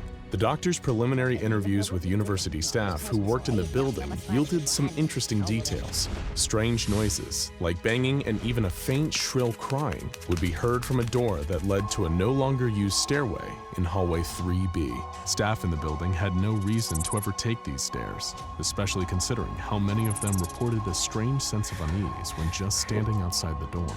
The only reason someone might take those stairs is due to elevator malfunctions. In that instant, the doctor had put it all together. The staff they interviewed had their memory wiped with amnestics, special chemicals used by the Foundation with the power to delete human memories. The Foundation only used them for staff or civilians who had confirmed contact with an SCP, and the doctor knew that they had a live one on their hands. The staircase. There was something terribly wrong with that staircase, and it was the SCP Foundation's job to find out what, before it made anybody else disappear. This is the story of SCP-087, otherwise known as the Endless Staircase, and the 3 doomed journeys down into its murky depths. The doctor was more than eager to begin research into the staircase and its frightening, anomalous properties. After all, you don't claw your way up to being one of the Foundation's key researchers without being brave. and perhaps just a little bit deranged. As was standard, once a perimeter was secured around the staircase, the good doctor requested a selection of D-Class personnel for testing. For those not in the know, D-Class is the Foundation's polite way of saying cannon fodder. The doctor was sent 3 D-Class prisoners for use in his investigation of SCP-087. The first, D-8432, was, according to official documentation on the incident, a 43-year-old male of average build and appearance and unremarkable psychological background.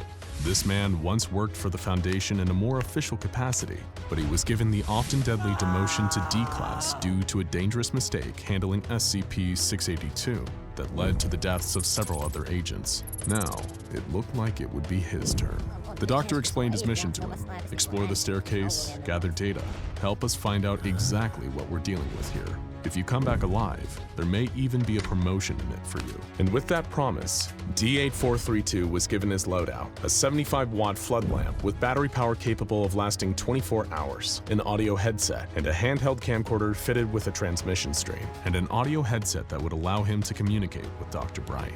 D-8432 was then pushed through the door in hallway 3B and out onto the staircase. According to declassified Foundation files describing the staircase, SCP-087 is an unlit platform staircase. Stairs descend on a 38-degree angle for 13 steps before reaching a semicircular platform of approximately 3 meters in diameter. Descent direction rotates 180 degrees at each platform. The design of SCP-087 limits subjects to a visual range of approximately 1.5 flights. But in D-8432's mind, unlit really didn't seem like the right word. He would have chosen all-consuming darkness. Despite carrying a powerful 75-watt lamp, D-8432 was only capable of partially lighting the platform he was standing on, and the illumination only stretched down 9 of the 13 steps to the next platform. When D-8432 observed how little help his lamp was giving him, he was instructed to shine it out of the doorway into hallway 3B. When he did so, the light seemed to shine far further than it ever could in SCP-087. Already, the beginning of the anomalous activity was obvious. Everywhere else, darkness is just the absence of light. In SCP-087, darkness eats light. It was like a tangible black mass that only a certain amount of light could survive, while the rest just wouldn't show. D-8432 swallowed hard over a lump in his throat. The door to hallway 3B was closed behind him, and he was ordered to descend. Surviving to see that promotion was feeling unlikely, but it's not like he had a choice. If he tried to escape SCP-087 before he was permitted, he'd be shot by SCP Foundation field agents on the spot. So he followed the high-ranking doctor's orders and began to descend the steps to the next platform. Nothing about the physical makeup of the staircase itself seemed abnormal. The base and walls were a very plain, dull concrete with a metal handrail. The only thing that seemed unique about it so far was the strange light-bending properties. That was, until he reached the second platform down and he heard it, a soft, echoing cry. A child's cry. It was shrieks of panic, or maybe even pain, echoing up from below. He was asked why he had stopped, and he explained the crying sound he'd been hearing. It sounded like it was coming from far down the stairs, maybe 200 meters below him. He could just make out the words please, help, and down here coming from the darkness. But the team outside the stairwell couldn't hear anything, so they asked him to descend further. Another platform down, and they could hear it too, the unmistakable cries of a terrified child. Please, help, and down here. D-8432 was ordered to keep going, and only stop if he noticed changes to the visual environment or in the sounds he was hearing. D-8432, knowing his life was on the line, had to keep going, and descended another 20 flights of stairs before stopping to remark that the sounds of the child hadn't gotten any closer. They still sounded just as far away as when he'd first heard them. He was told his observations were noted and pressured to continue. Within half an hour, D-8432 had descended a full 50 floors, with no sign of a bottom in sight. Somehow, the volume of the child's crying had remained consistent throughout, as if it was moving away from D-8432 at the same rate he was descending. At this point, D-8432 reported that he was feeling uneasy. The doctor said that this was understandable, given the circumstances. He'd been watching what little there was to see over a live video feed the entire time, and something about the truly bottomless nature of the staircase and the ever-elusive crying was undeniably eerie. But things were about to really take a turn for the worst. As D8432 stepped forward towards the next set of stairs, he froze. There was something on the platform below him, barely illuminated by the light of his 75-watt bulb. It was a face, vaguely human in size and shape, but with a few terrifying differences. It had grayish skin and no mouth, nostrils, or pupils. And yet, D8432 could feel that this thing was making eye contact with him. He couldn't move, trapped in the thing's piercing gaze. In an instant, the face jerked forwards, suddenly only about a foot away from D432's face, eyes staring into its own. D8432 screamed and ran, scaling all 50 flights in an astonishing 18 minutes before charging out into hallway 3B. There, he collapsed from the exhaustion and the fear of what he'd just seen. Upon reviewing the footage, the strange face was designated SCP-087-1. Fascinating. It was time for a second experiment. The doctor just had to know more. The second test subject was D9035, a 28-year-old male with a history of aggravated assaults against women. He was given the same loadout as his predecessors, except this time with an even more powerful 100-watt bulb. He was also given 100 small LED lights that had adhesive backs and a battery life of approximately 3 weeks, with which they intended to permanently illuminate SCP-087. However, despite the extra wattage of his bulb, he still couldn't illuminate beyond the 9th step. SCP-087 wouldn't allow it. Having no ideas of the horrors that lurked below him, he descended on the doctor's orders and began fixing the LEDs to the walls of each platform he passed. The LED always illuminated the landing, but the light couldn't pass the first step on either side. The flights of stairs themselves would remain in perpetual darkness. After the second flight, D9035 noticed the same crying D8432 had heard and became uneasy.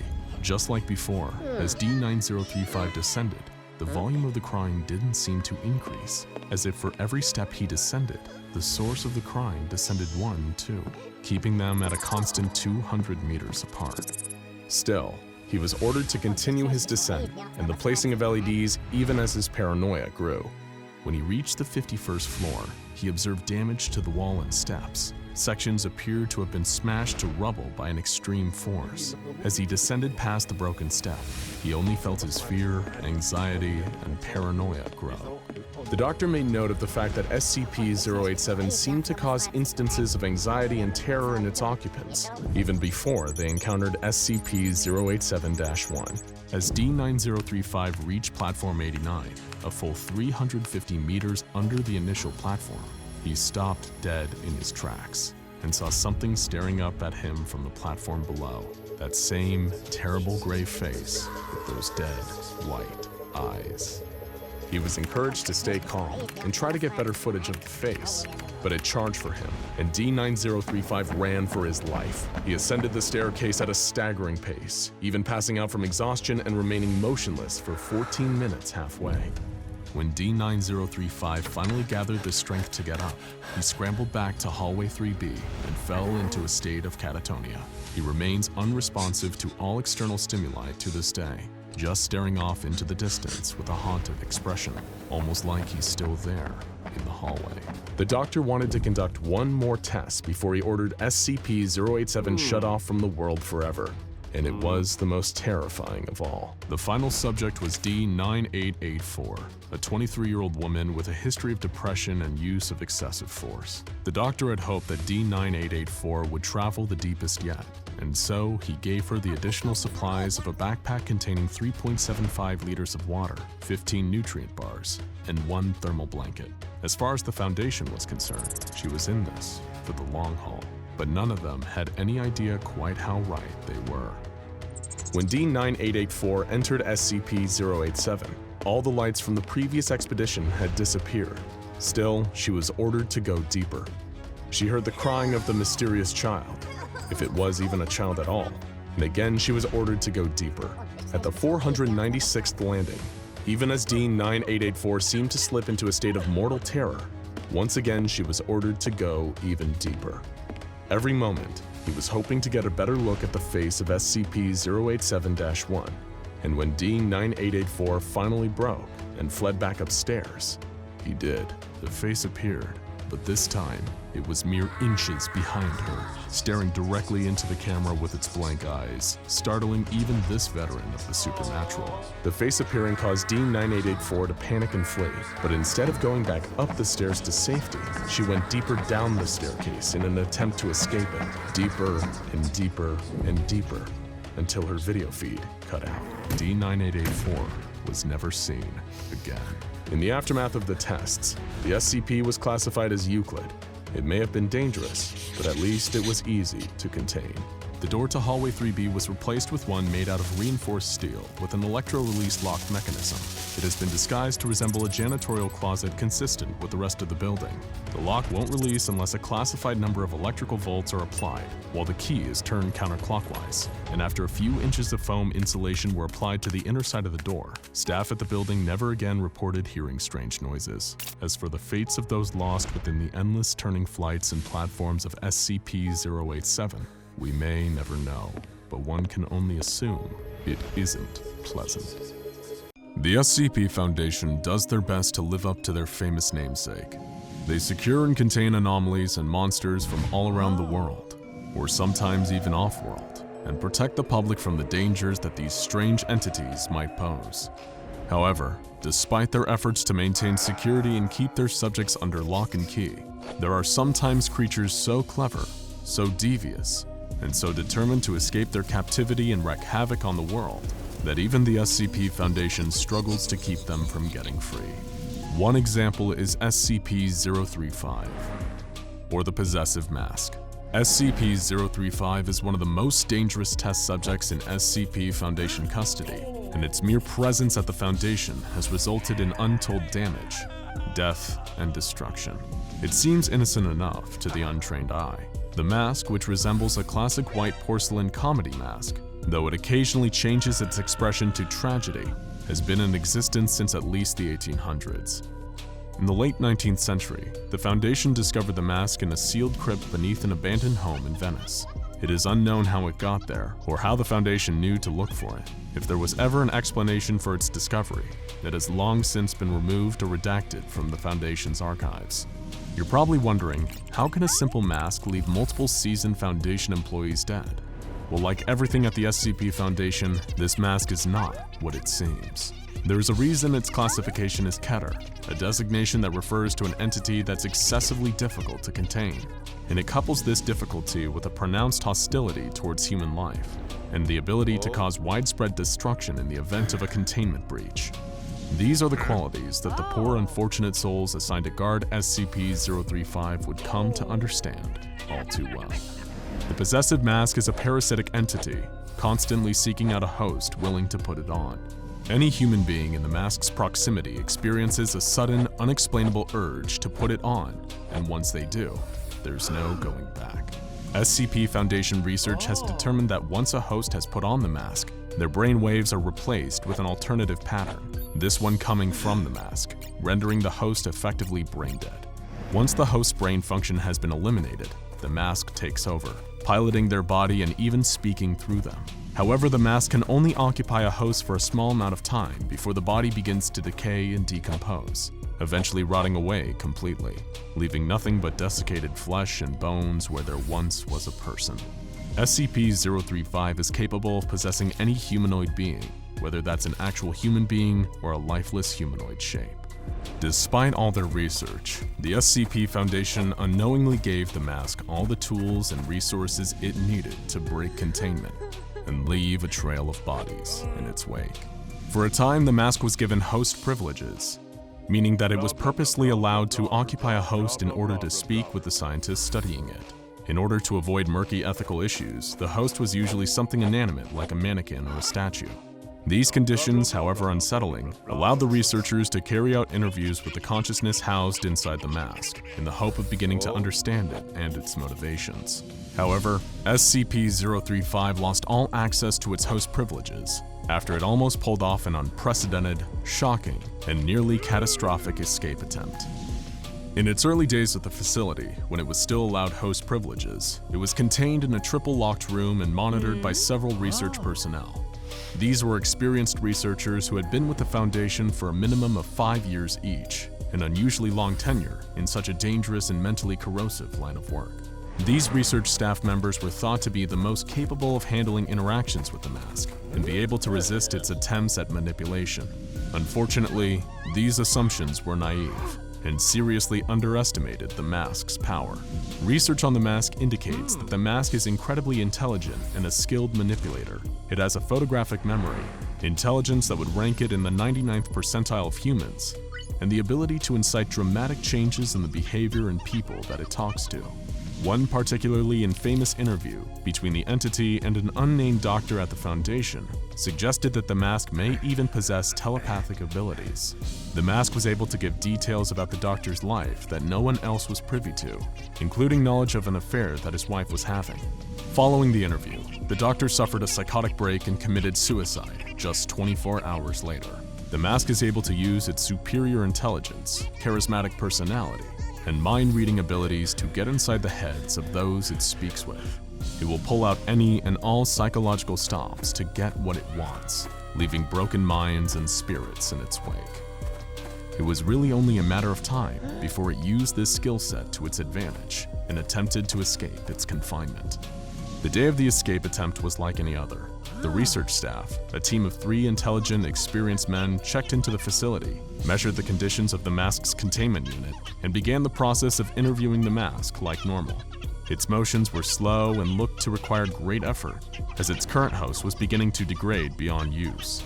The mask was attached to the blank face of a mannequin, and corrosive black liquid could be seen oozing from its eye and mouth holes. This liquid is excreted by the mask at a near constant rate, and it's thought to be at least partially responsible for the accelerated decay of the host bodies. In spite of the entity's unsettling, nightmarish appearance, it was just another day's work for the men assigned to monitor SCP-035, and so they carried on with their daily routine. Everything was going according to plan until one of the men, Dr. Jones, began to behave erratically. He demanded that his fellow scientists leave him alone with the mask for a while and allow him to engage in a private conversation with it. It is unknown what exactly the two spoke about while the other 2 scientists were absent, as the security footage captured had no sound. However, several minutes into the conversation in the footage, Dr. Jones can be seen dissolving into a fit of tears, laying on the ground and shaking with sobs as the mask dispassionately watches. He then climbs onto his knees, begging the mask for something, before he embraces it. He holds the mannequin in his arms for 5 straight minutes, weeping again before they separate. After this disturbing emotional display, Dr. Jones brought the other scientists back into the room with him. What happened next is still uncertain, but there are a few things that we know for sure.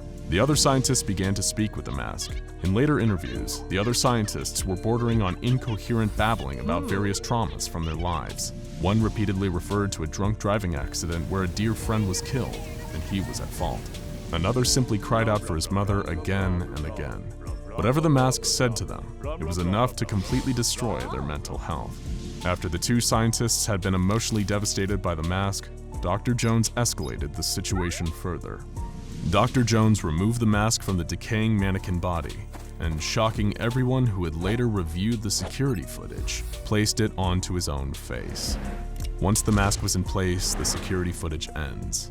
At the command of the mask, which was now speaking through Dr. Jones, the other 2 men switched off all security camera monitoring SCP-035's containment facility. The mask, piloting the body of Dr. Jones like a horrible fleshy puppet, made its way through the facility, avoiding detection until it reached the exit doors, where it was finally stopped by a team of over a dozen security guards. Knowing the dangers of touching the mask, all Foundation employees involved in the recontainment of SCP-035 refused to remove it from Dr. Jones' face. Instead, he was placed in the lock room with the mask still on, left alone to be observed over the security cameras until his body had decomposed beyond use. His body paced back and forth in the cell for days, flesh rotting and dropping away only until sinew and bone remained. Only when the bones began to turn black and brittle, crumbling apart into dust, did the body finally stop moving. His family was notified, the mask was carefully removed from what was left of his body, and his remains were destroyed. The other 2 scientists involved in the SCP-035 escape attempt were terminated and their files destroyed. After this incident, a few more failed escape attempts, and the acknowledgement of the devastation that could have been caused if the mask had made its way out into the general population. SCP-035 lost its host privileges altogether. Several research staff protested this decision, insisting that there was more to be learned from speaking with the entity, and citing valuable information that it had given about other SCPs. However, the risk was determined to considerably outweigh the potential reward, and the request to reinstate 035's host privileges were denied. Several staff members went so far as to erupt into violent outbursts on 035's behalf, attacking their supervisors who refused to provide the mask with a new host, clawing at them with animalistic rage. Any staff members that submitted a request to reinstate said privileges were considered a security threat and reassigned to a different SCP, or in some cases, terminated. Any staff member who had direct contact with SCP-035 was also terminated, in order to avoid the risk of any more staff-aided escape attempts. The mask is now kept in a hermetically sealed glass case, and there is a psychologist on call to provide assistance to anyone guarding it in case of adverse effects on their mental health from the mask's presence. Personnel that work around the mask, even in its current dormant state, experience frequent violent outbursts and a higher rate of suicide. Even without a host, the mask's corrosive effects have spread across its containment facility. The walls of the room have begun to secrete the same black liquid that emanates from the mask, which tests have revealed to be highly contaminated human blood that damages the structural integrity of the walls following prolonged contact.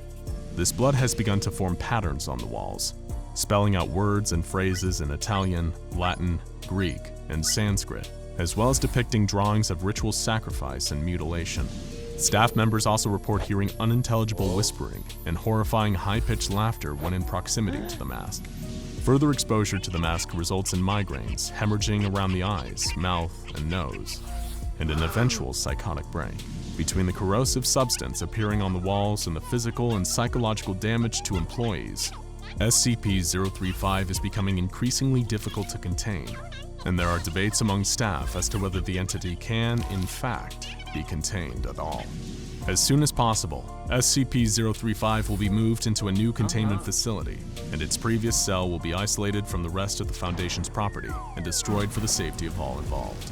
We can only hope that the new containment procedures are more effective than the last ones, and that this mask never makes its way into the world again.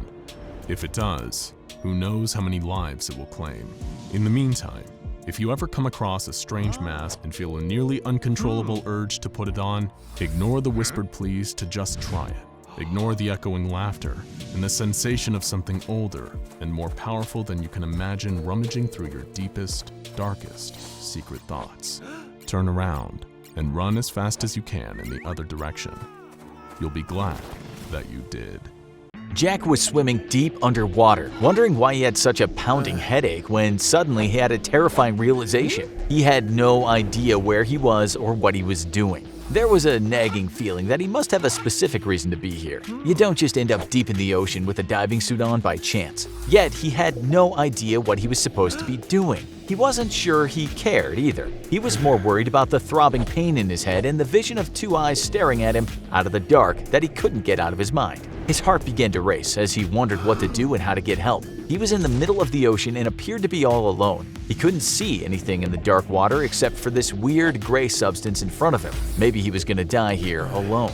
Without knowing if anyone could even hear him, he began to speak aloud about how he was consumed by sickness and that darkness was all around him. This is the story of one of the most powerful and dangerous anomalies yet discovered, SCP-3000. Before Jack's descent into despair, the SCP Foundation had mandated an exploratory expedition off the coast of Bangladesh. After receiving a few strange reports from locals and fishermen, the Foundation suspected an SCP was lurking in the water and positioned a few personnel to investigate. The crew expected danger, or maybe even death. But what they got instead was far stranger and more ominous. All of the men had been verified to be in sound mental states when the mission set out, but a few of them reported feeling strange and uneasy as the submarine descended into the ocean. Before long, a veteran agent named Dr. Williams began to panic in a way that was completely out of character. He started sweating profusely, shaking, and wouldn't listen to a word of comfort or reason that anybody tried to offer. It might seem like a relatively normal reaction for anyone descending into the depths of the ocean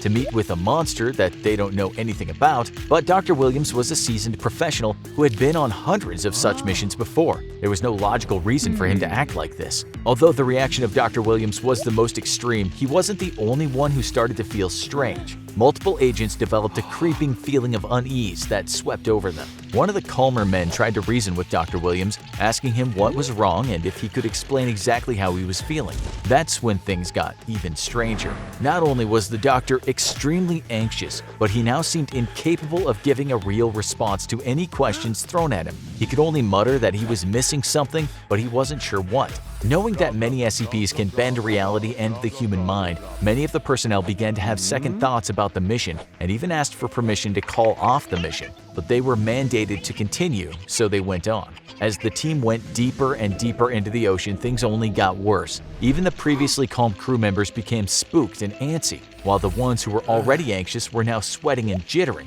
As for Dr. Williams, he was now pacing back and forth around the submarine, saying things nobody could understand. Every time he looked at his colleagues and his close friends, he seemed to stare straight through them and would call them by the wrong names. It was as if his mind had moved to a different dimension. Whenever someone asked him to perform his normal duties, he looked more confused than ever. Still, the team went deeper. Dr. Williams began to whimper and say the word no repeatedly, growing louder and louder until he was screaming, and the others were forced to sedate him. Just then, something came into view. It was what would come to be known as SCP-3000. The thing was huge, so huge that its whole body couldn't be seen out of the submarine window. It was a horrible eel-looking creature with a head as big as a town and haunting eyes that lit up the black ocean around it. But perhaps the strangest part was this giant eel seemed to be producing a weird gray liquid. Even the sedative wasn't enough to keep Dr. Williams calm anymore. There was a strange blank look in his eyes as if the light and life had left him, and he just began screaming no repeatedly again and wouldn't respond to any attempts to calm him down. Not that anyone else was very capable of calming him down at this point. Even the crew members that had been holding up well were starting to act strangely, and nobody could get the image of these ominous eyes out of their heads. Then things went from bad to worse. Williams began screaming and shouting madly as if he was being tortured by an unseen force. The men tried to restrain him, but it was no use. He began smashing his head against the submarine window until it cracked, putting the whole mission and everyone's life at risk. He fell to the ground injured, chanting that there was nothing, whatever that meant. It was an emergency scenario. They began applying first aid to Williams as the submarine ascended to the surface as quickly as possible before the pressure of the ocean caused the cracked window to explode. By the time they reached the surface, Williams was dead. But there was something even more chilling than the circumstances of his death. Every single man who had been in that submarine experienced the same thing on the days that came afterward. The image of the eel-like creature's eyes seemed burned in their minds permanently. It would haunt their waking hours for the rest of their lives, and sleep was no escape either, as they would appear in both their dreams and nightmares alike forever. A second mission had to be sent to gather more information about the strange beast. Already, there were many theories and question marks surrounding SCP-3000. How big was it really? Was it sentient? What was the liquid for? None of the men who had been on the previous mission were willing to return to the waters, but a new group of brave recruits volunteered. They were about to find out what so many in history have learned the hard way, that bravery and foolishness are often mistaken for the same thing. This time, the mission would not be in a submarine, but in dive suits, in order to observe the anomaly in even closer detail, and to eliminate the chance of one team member self-sabotaging the submarine, killing them all. They were transported to the location by boat, and the three men splashed into the ocean. They descended, and at first everything was going well. In case anything went wrong, the three of them were tethered together for extra security. But the deeper into the ocean they swam, and the closer they got to SCP-3000's location they got, the stranger things became, just like on the last mission. First, there were a few minor cases of confusion. One of the team, Jack, thought it was his responsibility to lead the navigation, but another, Roberto, also thought it was his job. In fact, navigation was actually the job of a third team member, Amir, but he seemed to have forgotten. Everyone was getting confused. The team listening in on the conversations at the Foundation headquarters grew increasingly concerned about what they could hear. Was everyone losing their minds? Hopefully, nobody was about to pull another Dr. Williams on them. Still, the project leads couldn't afford to tell the men to come back to the surface. The Foundation badly needed needed any information they could get on this SCP, whatever the cost, so they told the men to press on. Things only got worse. Roberto was asking to speak to a colleague who passed away 2 years ago, while the others began to mutter indistinguishable phrases about eyes and darkness, not too dissimilar to the ramblings of Dr. Williams. It increasingly began to look like a suicide mission. Then, there was silence. What was going on? Each of the men had completely lost it, to the point that they cut the tether that was holding them together. All alone, Jack couldn't remember where he was or why he was here. He desperately looked around to try and gauge his surroundings, but he could only see darkness. All he could think about was a pair of large eyes and an overwhelming fear of despair and anxiety, and this weird gray fluid that was now floating in front of him. The Foundation listened as Jack started reciting a creepy speech about being on the edge of nothing, inches from oblivion, with a sickness in his mind and nothing but a pair of eyes in front of him. They listened in horror as they heard movement through the radio. It sounded like a huge creature was swimming toward the men. It had to be SCP-3000, but all three men were too confused to do anything about the situation or to even see what was in front of them, claiming they couldn't see anything in the darkness. There was silence for half a minute, with the team listening in, fearing the worst. Then they heard some more unintelligible mutterings. The men must be alive, but what on earth was going on? Then the gibberish started again. Two of the men were screaming that Jack had just been swallowed whole and that they were being sucked in too. Why couldn't they just swim away? It was chaos. But then a few moments later, Roberto spoke into the radio, saying he was floating alone in the middle of the ocean and had now moved away from the eyes of SCP-3000. He finally seemed capable of forming coherent thoughts and speech. After what had just happened, Roberto now had a theory. He thought that somehow it was impossible to think straight around SCP-3000. When he'd been close enough to see the eyes, Roberto had felt a throbbing pain in his brain and been unable to think about anything. Perhaps it was something to do with that mysterious gray liquid. Even more slime was coming out of SCP-3000 now, and Roberto was determined to get a sample despite the warnings from HQ. In one final burst of motivation, he swam close enough to take some of the gray liquid and put it in a special sample collection unit that was designed to float to the surface for collection later. He had acquired some very important data, but he seemed to have lost all hope of preserving his life. Roberto started telling the team over the radio that he was dying and that his heart rate was too high, but cautioned that it would be too dangerous for anyone to try and rescue him. The personnel continued to try and communicate with Roberto to figure out what was going on, but his words had stopped making any sense until finally he went quiet. Minutes turned into hours, hours into days, and still there was no sign of Roberto or the rest of the divers. After 3 days, his radio, which had only been sending a steady stream of static, finally stopped working altogether and he was presumed dead. However, the sample Roberto had collected had survived and made it to the hands of the Foundation researchers. It turned out to be a viscous substance now known as Y909, a chemical compound and extremely strong anesthesia. Y909 causes head pain, paranoia, fear, panic, memory loss, and confusion, explaining what happened to Dr. Williams and the diving trio. The collection of Y909 might have resulted in 2 disastrous missions, but there's a silver lining as the substance ended up becoming an invaluable tool for the SCP Foundation. Its ability to make people forget what had just happened to them can be used to eliminate knowledge of threatening SCPs among the public. It also helps the Foundation staff cope with the traumatic experiences they encounter on their missions. Although other amnestics can be used for the same purpose, none are as powerful as the one produced by SCP-3000. Before its discovery, the amnestics used would break down too quickly, not fare well in storage, or cause undesirable side effects. The only problem is the method of sourcing. The only way to obtain Y909 is somewhat ethically questionable for most people. SCP-3000 produces Y909 after eating, so the best way to stock up on it is by feeding the creature. Sedated D-Class personnel from the Foundation are sent on missions supposedly to observe the anomaly up close, unaware that this mission is one way only. Other divers are then sent later to collect the fluid from a safe distance and store it. Of course, it's all for the greater good of humanity. Now, the Foundation protects SCP-3000 as best as it can guard something hundreds of kilometers long. The area is carefully patrolled, and members of the public are not allowed to enter the part of the bay where it resides. Anybody who accidentally comes into contact is contained. Eventually, another pair of Foundation doctors went down in a submarine to try and learn more about SCP-3000. One became so affected by Y909 that he began hallucinating, He started talking about Anantashesha, the king of serpents in Hinduism. Anantashesha is believed to be all that will be left after the end of the world because it exists throughout all of time simultaneously. The doctor said he believed that this was in fact Anantashesha, that SCP-3000 simply shows us that eventually everyone dies and fades into the darkness of oblivion, right before he exited the submarine and swam right into his mouth. Luckily for now, SCP-3000 seems to be in a sort of hibernation state. It rarely moves and it doesn't hunt, although it will eat when fed. But no one knows when or if it'll wake, or what it's capable of if it does. Will it destroy the world, or simply drive us all insane? A month ago, Dr. Robert Maxwell was a senior researcher working at the facility, but a tragic mistake had cost the lives of several of his co-researchers. Now he was being led down a bleak hallway in armed biocontainment area 14, a rifle-wielding guard flanking him on either side. The once rising researcher had a very different title now, D-8724. He had been made a D-class personnel, a death sentence. However, as the guards led him to his possible demise, he wasn't dressed in the typical D-class orange jumpsuit. No, he was dressed in frilly Rococo dining wear more typical of 18th century France. If anything, Dr. Maxwell looked like he was on his way to meet royalty, and in a sense, he was.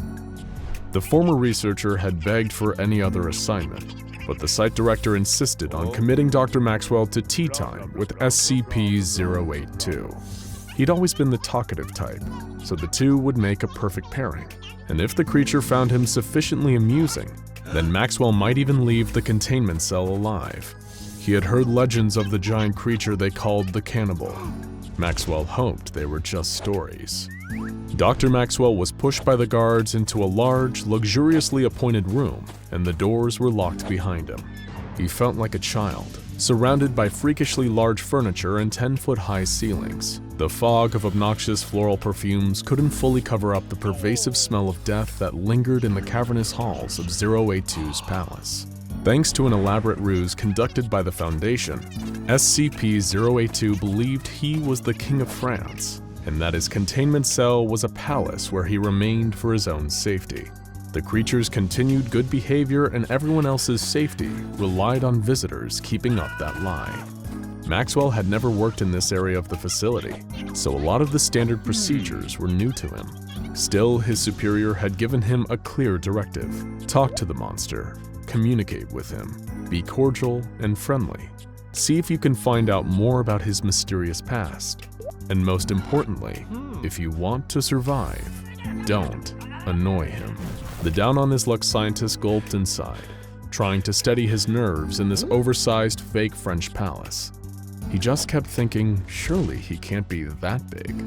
He almost talked himself into believing that the accounts of the creature were just that, tall tales, until a huge figure began lumbering into the main chamber. It was him, SCP-082, also known as Fernand the Cannibal. SCP-082 was an 8-foot-tall hulking monster, built sturdier than the castles it likes to imagine are its true home. Swollen, bloated, and grossly out of proportion, the creature clocks in at over 700 pounds, most of which is pure muscle that's almost impossible to pierce with conventional weaponry. SCP-082 stopped just feet away and stared at Dr. Maxwell with its beady, sunken-in eyes like a hungry rat. Just the sight of it struck terror into Dr. Maxwell's heart, but he didn't dare show his fear. Instead, he remembered his brief training, bowing politely and forcing a smile, referring to the creature as Your Highness, and profusely thanking it for granting him an audience. The monster continued staring without saying anything, and then gave a wide, lockjawed grin, showing off its huge teeth. It did everything through gritted teeth, except eat and sing. Dr. Maxwell hoped he wouldn't be a part of either activity. Fernand gave a low, booming chuckle. He thanked Dr. Maxwell for coming to give him some company and invited him to come further inside and take a seat, adding, with a sly wink, that he won't bite. The monster complained that he so rarely gets visitors to the palace these days, but he omitted the fact that the main reason for this was his tendency to devour them. Maxwell nodded and followed the giant deeper into its oversized abode. He couldn't help but notice that the monster's arms looked like huge, fleshy punching bags. He knew that if Ferdinand wanted to, he could easily crush him flat, just like he'd done to so many unfortunate guards during containment breaches. Ferdinand told Dr. Maxwell that he was thinking of having some decorating work done. The walls of his palace were starting to look awfully drab, and he gestured to one covered with a rusty red streak. Maxwell remembered that D-class cleaners were sent into the containment cell twice a month to tidy any of Ferdinand's messes, but they often ended up becoming one of the messes themselves. The creature encouraged Maxwell to take a seat at his oversized dining table, while he tended to a pot of what he said was full of delicious onion soup. Maxwell obliged his host's request and took a seat at a huge chair that made him look like a 6-year-old sitting at the grown-ups table. Meanwhile, Ferdinand was using a huge machete-like knife to cleave onions in half for his bubbling pot of stew. Even though Ferdinand had shown no signs of outward aggression, as he watched the cannibal hack away at onions with his enormous knife, Maxwell could feel himself beginning to sweat. After all, they didn't call this creature the cannibal for nothing. This was a monster with a truly horrifying body count. During previous containment breaches, it had taken enough tranquilizer to put down 2 elephants to subdue the creature, but not before multiple agents quite literally lost their heads in the process. Ferdinand was able to bite them off with one huge chomp like he was eating a drumstick, snapping right through the bone with his incredible tooth and jaw strength. Surprisingly, when he wasn't on a violent rampage, Foundation researchers had found SCP-082 to be unusually polite and forthcoming, offering the researchers plenty of information about himself and his past. The only problem was that almost everything the creature said was a complete lie. From his time as a researcher, Maxwell knew that there were only a few details about the creature that could be ascertained for certain. SCP-082 would reliably answer to the name Ferdinand, and genetically, Ferdinand was technically human. The means by which Ferdinand became so grotesquely huge, strong, and cannibalistic are still unknown.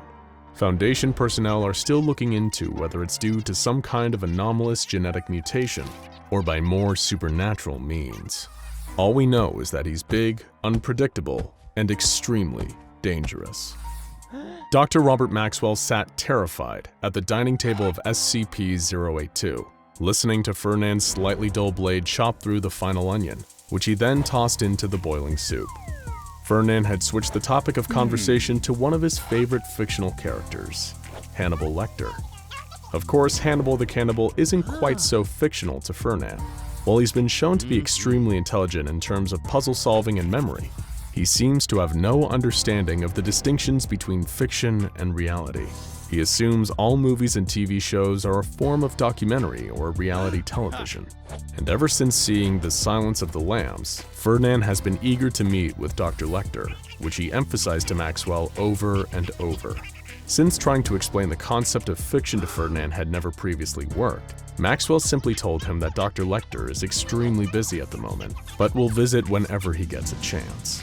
This seemed to satisfy Ferdinand, who placed 2 large bowls of steaming soup on the table before sitting down a little too close to Maxwell. He couldn't help but notice that the giant cannibal was now sitting within biting distance, and as a lowly D-class, nobody would be rushing in to save him if things went south. Ferdinand began ranting through his clenched teeth once more, occasionally stopping to consume a hefty spoonful of onion soup. Maxwell was sure to do the same, not wanting to seem anything less than polite. But soon the tenor of Ferdinand's rant began to shift. Typically, the monster spoke French or heavily accented English. Now he was affecting the accent of a Victorian gentleman, peppering his speech with "tally-ho" and "the game is afoot." Maxwell was confused at first, but quickly realized the game Ferdinand was playing. It's well known that Ferdinand is a pathological liar who likes to play numerous characters, changing his mannerisms and clothes accordingly. These personas have included a vampire, Big Bird, Andre the Giant, Foundation researcher Dr. Bright, the Incredible Hulk, Alexander the Great, Captain Hook, Dr. Frankenstein, and Frankenstein's monster. And, of course, in this case, the iconic fictional detective, Sherlock Holmes. Fearing for his life in this strange situation, Dr. Maxwell did the only thing he could: play along. As Ferdinand reeled off his Holmesian delusions, Maxwell began to play the role of Dr. John Watson, asking follow-up questions and complimenting Ferdinand's impeccable deductive reasoning. And it seemed to be working. Ferdinand played along too, acting as though the two of them really were Arthur Conan Doyle's crime-fighting duo. Towards the end of their game, Dr. Maxwell was even starting to enjoy it, amazed that his quick thinking was actually keeping him safe. But just then, the cannibal froze, as if in a trance. He locked eyes with Dr. Maxwell, like a mad dog that you can't tell if it's going to bite you or not. He saw the creature's gargantuan teeth separating, its huge jaws stretching open. This could surely only mean one thing. Dr. Maxwell winced and prepared for death, cursing that all of his quick thinking had amounted to nothing. Ferdinand leaned towards him, his gaping maw with its hot onion-scented breath just inches away from Maxwell. And then, he began to sing. The cannibal broke into a raucous Victorian pub song, happy and jovial. In his moment of terror, Dr. Maxwell had forgotten that this was the other reason SCP-082 opens his nightmarish jaws. Relief washed over him, as he knew he was safe, at least for the moment. Not long after, Foundation guards arrived and escorted him from the cell, leaving the delusional giant to his own devices back in the so-called palace. The former researcher had done it. He had bested Ferdinand the cannibal, and hopefully it would be the last time he'd ever be face to face with that deranged giant. Unfortunately for Dr. Robert Maxwell, in a performance review later that week, one of his superiors remarked that Ferdinand enjoyed his company and he had done a great job. Such a good job, in fact, that Ferdinand insisted he have Dr. Maxwell for dinner, or any other meal for that matter, sometime very soon. A veteran worker of the SCP Foundation sits at his terminal, performing one of the most critical tasks in the entire organization, creating a file for an as-yet undescribed SCP. But there's something terribly wrong. His eyes are glazed over, his mouth hangs open. Is this a zombie or a trained Foundation researcher? What is going on? Like any large international organization, it takes more than just the exciting, action-filled jobs to keep the wheels turning at the SCP Foundation. Sure, the head researchers, guards, mobile task force soldiers, and members of the O5 Command get all the praise, but a legion of number crunchers, cleaners, and paper pushers are equally important. One such person was archivist Walter Bainbridge, who had been tasked with digitizing some of the older records that the Foundation had on file. It was when he was innocently recording the details on SCP-050 through 060 that he first came under the strange and startling effects of SCP-055. But the most peculiar part, as with all incidents of SCP-055's anomalous effects taking hold, is that Walter had no idea any of it was happening. In his new digitized filing system, he first took note of SCP-053, Euclid class, also known as the Young Girl. This anomaly was a seemingly normal human female child who provoked homicidal insanity in those directly exposed to her. Then SCP-054, Safe class, a non-aggressive humanoid female made entirely of, as well as biologically and chemically identical to regular spring water. Next, SCP-056, Euclid class, a being that changes form to suit its environment, but only when all observers lose focus of it. And then SCP-057, Safe class, an underground chamber that crushes the humans who walk within. It was at this point that Walter received a concerned message from one of his superiors at Site-19, Mr. Kovac. The message praised the thorough digitization of the other anomalies' records, but was confused about why Walter had left out any mention of SCP-055. Immediately, Walter was embarrassed. How could he have forgotten SCP-055, that iconic anomaly known for... well, he couldn't quite say off the top of his head, but he'd be sure to look into it. A quick trip to the Site-19 archive showed him that there was actually quite a hefty file on the nature of SCP-055, which must have been the result of a huge number of studies. What struck him as strange was that all the files were filled out in pen rather than being typed up like a traditional file. The majority of these notes were written in shorthand too, as though they were frantically taken during the tests themselves on extremely short notice. There weren't even any redactions. Walter made a mental note of what he had seen, put the file back in its proper place, and headed back to his computer terminal. However, after writing in an almost trance-like state, he looked back on his work to see that he had written an entry on SCP-058, a giant evil bovine heart with insect legs and a scorpion stinger. Strange, he thought. That's when Walter got a call from Mr. Kovac on his Foundation issue phone, and he didn't sound happy. He'd given Walter direct instructions to go back and digitize the files on 055, and instead he'd been working on 058. What was the meaning of this? Walter was typically an extremely loyal and diligent employee, but the verbal barrage from his supervisor had him considering talking back, just this once, and hoping it didn't get him demoted to D class and thrown into 682's acid bath for playtime. Walter gulped, picked up some courage, and interrupted Mr. Kovac's rant to ask if he had any idea what SCP-055 actually was. The line went silent for a moment, then his supervisor spoke again, this time with less confidence. Of course I can tell you about SCP-055. It's a classic, one of the first 100. How could you forget it's, I think it's the one with, Another long pause as Mr. Kovac seemed to search for the words, but instead just trailed off into silence. Knowing that some of the anomalies on file were dangerous mimetic hazards, Walter was worried for a moment that he may have accidentally killed his boss by getting him to think too hard about SCP-055. He asked if Mr. Kovac was okay, and finally got a reply. I'm sorry, I seem to have zoned out for a second there. What were we talking about again? But this time it was Walter who couldn't answer. He had no idea at all what the two of them were discussing just moments ago. He felt disoriented and kind of sick, like they'd taken some low-level amnestics. Mr. Kovac told Walter to get back to his filing duties and they'd speak later. Walter then checked the messages he'd received from Mr. Kovac earlier, and there it was, plain as day. You missed 055. Go back and digitize that before proceeding, Mr. K. But Walter had never even heard of an SCP-055 if such an anomaly even existed. What was going on here? In that moment, Walter realized he was dealing with something much stranger than just a standard digitization job. After all, how could he properly complete his duties if SCP-055 seemed to be impossible to speak, write, or even think about, unless he were directly observing it at that moment? Walter had to know, and ask around the entirety of Site-19 to find the answers if he had to.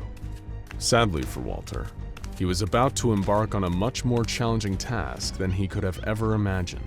To paraphrase a supposed quote from Socrates, all I know is that I know nothing, and that's also about the extent of the knowledge we have on SCP-055, also known as the anti-meme and the self-keeping secret.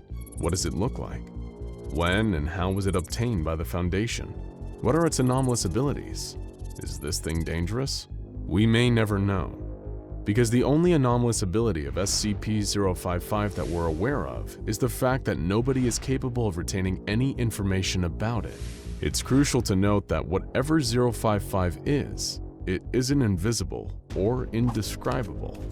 Foundation personnel are perfectly capable of entering its containment chamber and observing it without incident, but mere minutes after leaving the chamber, any memories of the particulars of 055 seem to spontaneously erase themselves. Hence, the self-keeping secret. But this didn't deter Walter. Perhaps his greatest advantage was that he didn't know enough about the thing he was investigating to know how futile his mission was. He wanted to know the unknowable, and a pesky issue like impossibility wouldn't stop him. He'd get to whoever he needed to at Site-19 to get the answers he needed. Of course, most people had no knowledge of the mysterious anomaly.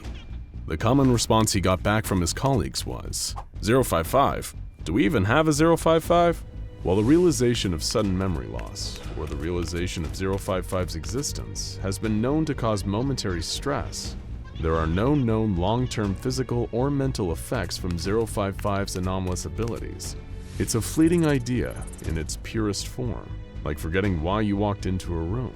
055 could be the most harmless object on the Foundation's roster, or the most deadly. Either way, we just don't know. At times, Walter worried he was going insane.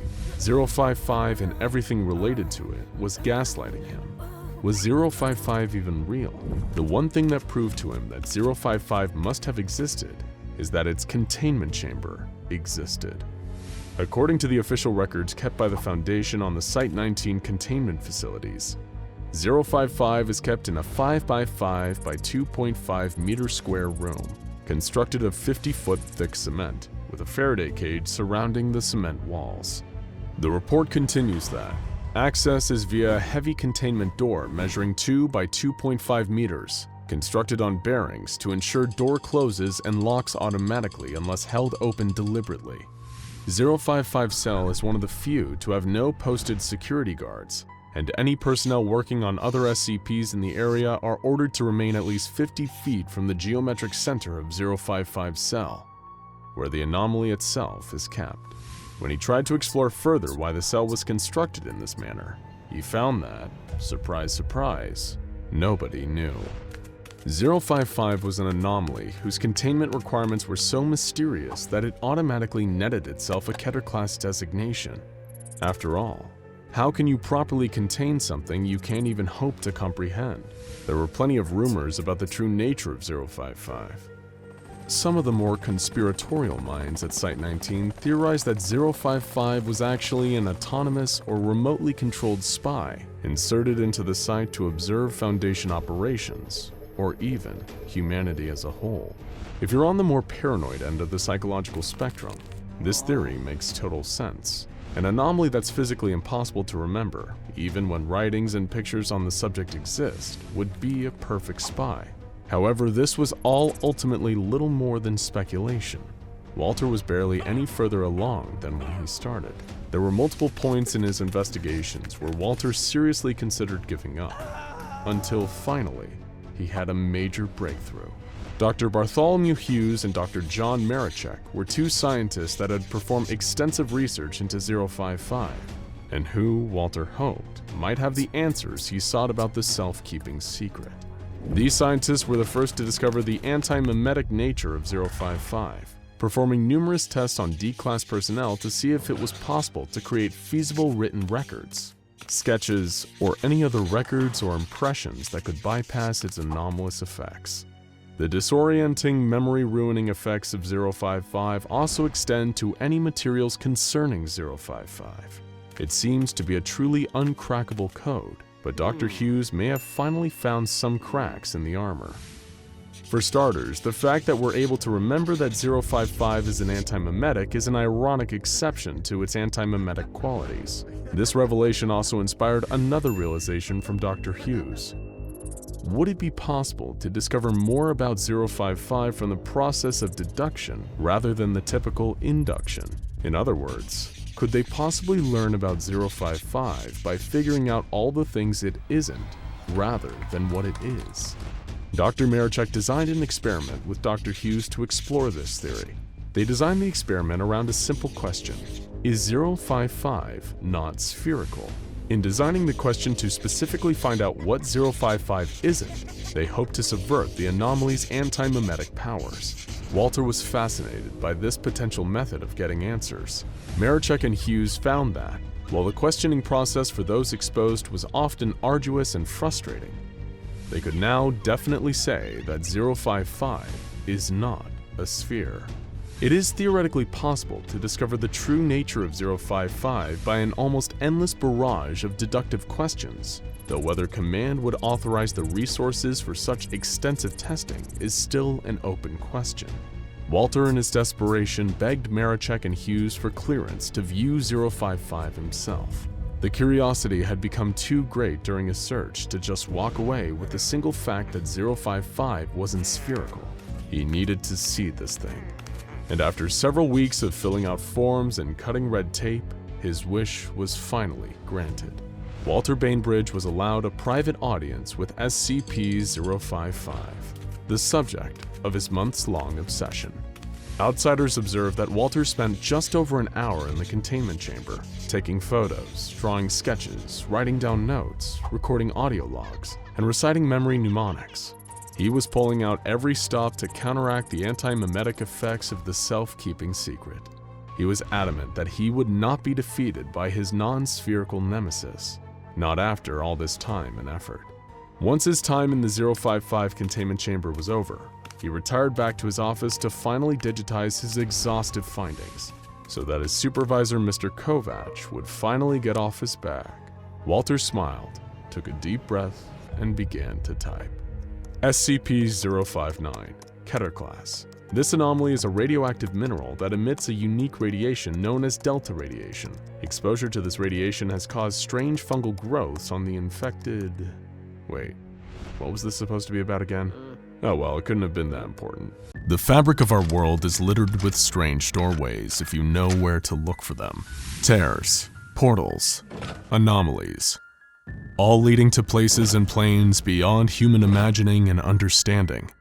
And SCP-2317, otherwise known as a door to another world, certainly fits that description. Contained and kept at all times under the watch of armed guards, SCP-2317 appears to be a simple and unsuspecting wooden door in its frame. It hardly looks like it requires such extreme round-the-clock security, or needs a strange, secretive ritual that the Foundation performs, presumably to keep the door closed. But of course, sometimes the most interesting thing about a closed doorway isn't where it leads, it's what it keeps out. Even by the Foundation's already high standards, the requirements and regulations for personnel who are assigned to SCP-2317 seem oddly specific. Psychological testing is standard practice to work for the Foundation, but an additional hurdle that anyone has to clear before even getting to glimpse at this unassuming wooden door is having a score of at least 72 on the Milgram Obedience Examination. It is also mandatory that personnel assigned to maintaining it are both unmarried, with no children or next of kin, as well as an unwavering, unquestioning loyalty to the Foundation, pure devotion to its code and objectives. These may seem like strange requirements. After all, SCP-2317 is just a door, isn't it? Perhaps there's a reason that the Foundation keeps so much of the information about SCP-2317 buried deep under layers upon layers of security, with only the Overseer Council privy to the full details of its strange nature. Knowledge, as they say, is power. But maybe knowing too much about whatever is behind that door can prove deadly. Still, if SCP-2317 is a door to another world, an alternate dimension or parallel reality, it must be safe enough to visit. After all, the Foundation has been sending personnel in there on a regular basis. Daily, in fact. According to the O5 Council, this is done as part of a procedure to maintain active containment of something lurking beyond that old wooden doorframe. But what could possibly warrant such constant maintenance and surveillance? In accordance with the Foundation's guidelines, all staff are required to rotate out of observing SCP-2317 after every 2 months, and spend the following 3rd month in full psychological counseling, before they are permitted to return to the containment unit housing the door to another world. It was after one of these month-long periods of evaluation that a Foundation guard was informed that his security clearance has been raised to level 3, and that he'd been selected for the duty of carrying out 220 Calabasas. He knew the name instantly. This was the title given to the daily containment procedure that absolutely had to be carried out. The guard didn't question these orders. After all, he'd been selected precisely because of his loyalty to the Foundation. He did make one request to his commanding officer, however. He wanted to know what had happened to the last guard that had performed the procedure. "Didn't make it out of psychological evaluation," the officer replied. Not letting this affect his dedication, the guard was told to prepare for Procedure 220 Calabasas. Along with a fellow member of Foundation security personnel, the guard was instructed to gather everything on a strange list. The first was a pre-selected member of Class D personnel, specifically a convicted murderer. Class D refers to disposable class personnel, expendable individuals recruited by the Foundation for the sole purpose of testing SCPs. Class Ds were usually prison inmates repurposed for SCP testing, and the one chosen for 220 Calabasas was no exception, serving multiple life sentences for murders, or at least that's what the guard had been told. A Foundation personnel member instructed him to refer to the Class Ds solely as the assistant from that point on.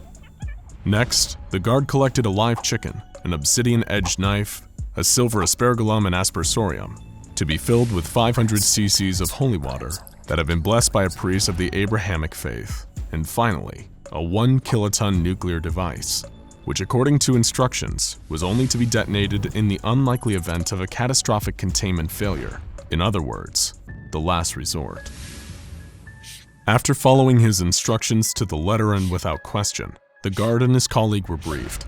The Foundation personnel member informed them that he'd be joining and leading them in the procedure. The staff member also specified that henceforth he'd be referred to as the Celebrant until the completion of 220 Calabasas. The guard was acutely aware of how specific these instructions were, but trusted in the Foundation, knowing that if they wanted this procedure performed a certain way, then it was in everyone's best interest to carry out the orders to the letter. But what the Celebrant then went on to explain raised far more questions about SCP-2317 and the nature of Procedure 220 Calabasas. The Class D joining them wasn't actually a Class D. The assistant, as they were now referred to, was in reality another Foundation staff member, with a Level 4 security clearance specifically tailored to SCP-2317.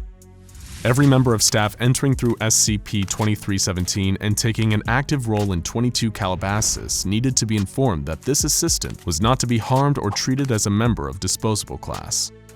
Fighting back the nagging question of why the Foundation would employ this subterfuge, the guard, along with his fellow security officer, the Celebrant, and assistant, prepared for their departure through the door to another world at solar noon, when the sun was highest over SCP-2317. Solar noon, chickens, and holy water. This all seemed like an oddly occult combination for the Foundation. As they entered the old wooden door, beyond lay a barren salt plain, stretching out for kilometers in every direction. This alternate dimension, according to the briefing, was designated SCP-2317 Prime. The guard immediately noticed a ring of 7 pillars directly ahead of the group as they entered, each of them bearing intricately detailed engravings unlike anything from any era of ancient history. Procedure 220 Calabasas was carried out quickly but carefully, the guard watching as the Celebrant and assistant were careful not to miss a step. First, the Celebrant scattered holy water into the center of the pillars with the aspergillum and aspersorium, looking down at his feet and keeping a steady pace as he stepped counterclockwise around them. The guard watched intently as the Celebrant completed his circuit around the pillars and turned to the assistant, anointing his head with holy water. 7 seals, 7 rings, 7 thrones for the Scarlet King, he said aloud. The assistant, with the obsidian blade in his hand, took the chicken and dispatched it in sacrifice, letting its blood mix with the holy water. He then repeated the Celebrant's circuit in the opposite direction before stepping into the center of the stone pillars. Blood for the old gods, water for the new king, the assistant recited, pouring the remaining mix of blood and holy water over a patch of salt in the middle of the 7 pillars. Even though he knew it wasn't his place to question the Foundation, as the 220 Calabasas procedure took place, the guard couldn't help but wonder what all this was for. It seems so ritualistic, like something deeply religious or even magical. He never bought into all that occult mumbo-jumbo, even while working for the Foundation. But he had learned not to question anything, even the strangest and most inexplicable of sights. Little did he know that beneath his feet was an ancient and unknowable horror, a beast chained and lying in wait. Contained in a chamber directly underneath the pillars sat an impossibly large creature. Humanoid and obese, its body covered entirely in scales thicker than armor plating. Branch-like horns protruded from its jawless head, pointing up to chains that hung from the 7 pillars above, each one hooked into the entity's back. All but one of the chains was broken, a final withering shackle keeping the Devourer of Worlds in its underground prison. Ever since 1894 BCE, when Erexian mystics imprisoned it, the Devourer has been waiting patiently for its inevitable freedom. It knows, as well as the Foundation, that nothing can be done to prevent the final chain from one day breaking. Even Procedure 220 Calabasas won't keep the creature contained. It's nothing more than a smokescreen, an act designed to create an illusion of active containment and maintain Foundation morale until a permanent solution can be devised to keep SCP-2317 imprisoned. Of course, if the guard had known this, it would have also explained the need for a 1-kiloton nuclear device as part of this staged ritual. Procedure 220 Calabasas had all the components to trick everyone below the O5 Council, emulating religious and occult rituals, the increased level of security surrounding the procedure and its purpose, and telling staff that any failure to correctly and completely perform the 220 Calabasas procedure will result in an XK class end of the world scenario. All these elements work together to conceal the truth that one day the Devourer will escape and lay waste to our dimension. Knowledge is power, and maybe knowing too much truly is deadly. Perhaps if the guard had learned any of this, he'd have understood why his predecessor never made it out of psychological evaluation. Maybe if he had questioned the purpose of Procedure 220 Calabasas, he'd have learned the true nature of SCP-2317 and what that doorway kept out. But he was loyal to the Foundation through and through. As the team finished performing 220 Calabasas and returned through the wooden door, the guard took one last glance over his shoulder at the vast salt plain. The entire dimension was calm, silent, but not peaceful. It was patient. The entity had waited centuries for its time, and now all it would take was the breaking of the 7th and final chain. One day. The door was closed behind the guard as he, the celebrant, the assistant, and his fellow security officers stepped back through. Their work done and, as far as they knew, preventing catastrophe for another day. Only the Foundation higher-ups, the Overseer Council, are aware of the true danger posed by SCP-2317 and its sole inhabitant. Current predictions are that at some point within the next 30 years, the Devourer of Worlds will be freed. Any and all attempts to repair or recreate the chains holding it in place have so far failed. As such, the O5 Council has elected to continue providing Foundation personnel with the ignorant hope that Procedure 220 Calabasas is an effective strategy for containment. As we've said, sometimes the most interesting thing about a closed door isn't where it leads, it's what it keeps out. In the case of SCP-2317, the unassuming wooden door holds at bay an ancient creature of untold power that will one day break free and wreak havoc in our dimension. Nothing the Foundation does can prevent it, or keep it contained behind the door to another world. And only the Overseer Council knows that any and all efforts to do so are futile. With all that in mind, we can only hope that the doorway of SCP-2317 stays closed, at least for a little while longer. It was November 3rd, 1991, and Blake Newsome loved his job. He had a passion for organization, an undying love of American political history, and was a lifelong member of the Republican Party. That's why he took great pride in his position as a filing clerk at the Ronald Reagan Presidential Library. Or at least he did, until his horrifying encounter with SCP-1981. The worst day of Blake's life began like any other. He was taking inventory of the archive's wide array of Betamax tapes, and making sure that they were all arranged carefully and conformed with the filing system. One by one, he checked footage of speeches and addresses off of his list, until he came upon a strange tape that had no business being there. The tape looked to be completely normal, but it hadn't been recorded on the archive inventory, and there was something else off about it. A single white sticker was on the front of the tape with Ronald Reagan cut up while talking, scrawled hastily with what was probably a felt tip marker. Blake was shocked and appalled. They hadn't even spelled the president's name correctly. What poor Mr. Newsome didn't know was that he was about to see something so disturbing that he'd look back on that misspelling like it was a treasured childhood memory. Standard policy for tapes like this would be to review and catalog, or even throw it out if necessary.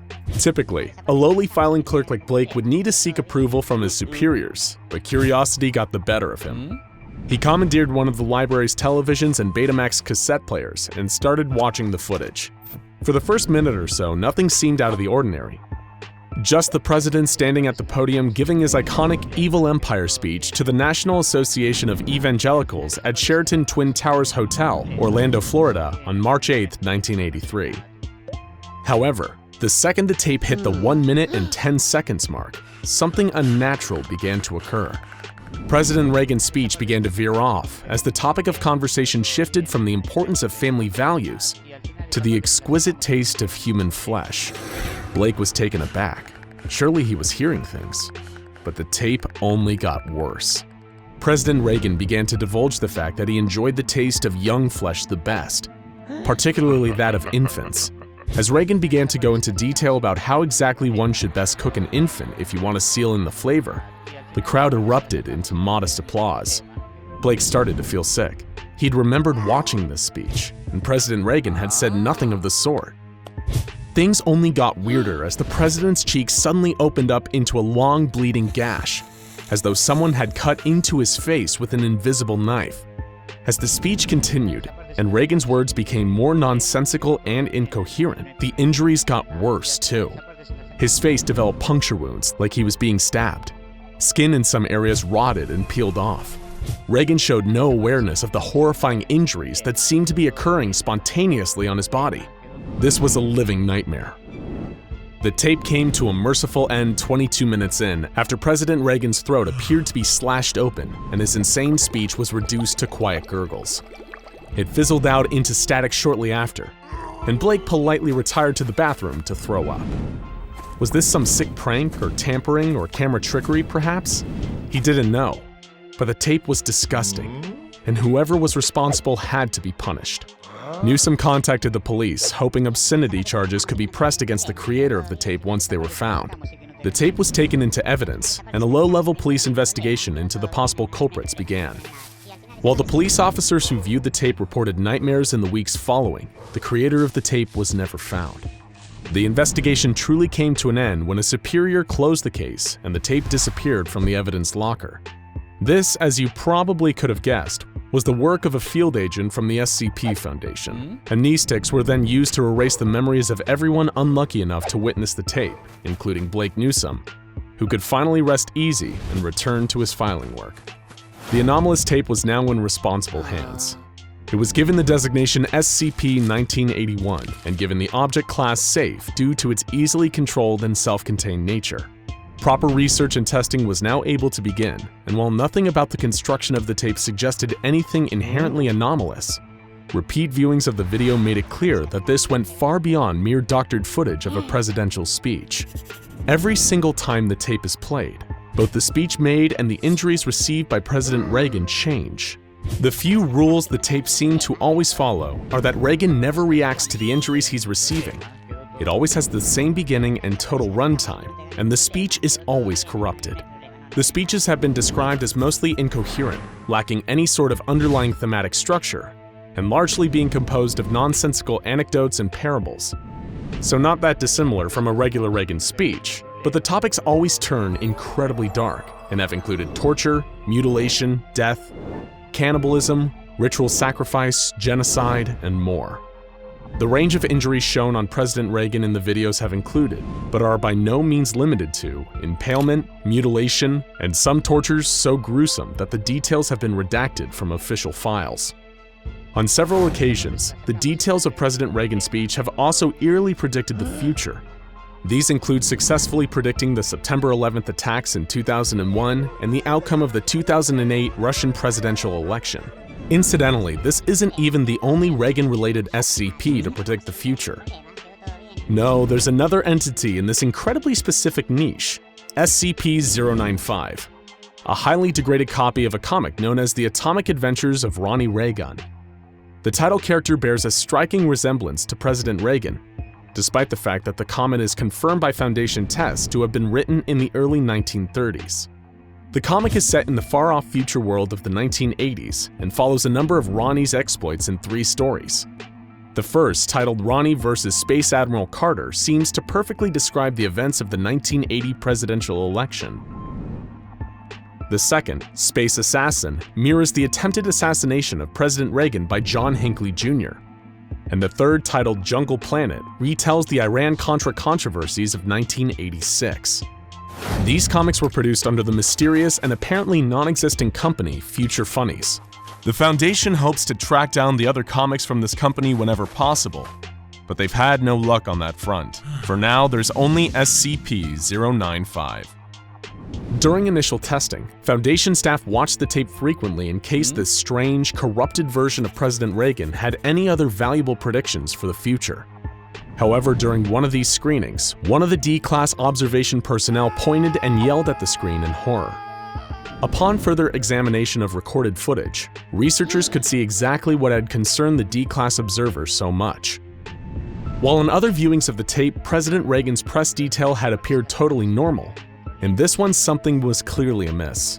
Standing among the other dull, suit-wearing political aides was a tall figure dressed in a midnight black cloak with a large conical hood obscuring his face. The figure didn't appear to move in the footage, it just stood there, menacingly. A later survey indicated that this figure would appear in roughly 1 in 7 viewings of the tape. This cloaked figure was designated SCP-1981-1, and he became part of the reoccurring imagery in the nightmares that often followed a viewing of SCP-1981. Naturally, despite containment and preservation attempts, the Foundation was aware that just like any normal tape, natural magnetic interference would eventually degrade it beyond use. Attempts to copy the footage onto another Betamax tape failed to reproduce the anomalous effects. That's why the Foundation has painstakingly recorded any video and audio they could via a standard commercial camcorder. In one particularly terrifying playback, SCP-1981-1 took the president's place at the podium, staring directly into the camera. The words, "I see you," appeared over a black screen shortly after. Staff members were ordered never to make an attempt at communicating with the figure, and instead contact a Level 4 superior if such an event occurs during a playback again. The frightening and unfortunate effects of SCP-1981 would come to their logical conclusion under the watchful eye of Dr. James Kyle Robinson, Managing Archivist of Inert Safe Class Objects and Anomalous Items at Site-73.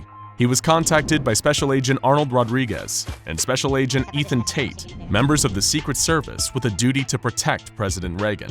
Word had gotten to Reagan that there was an anomalous artifact in the possession of the Foundation that directly pertained to him, and he wanted to see it.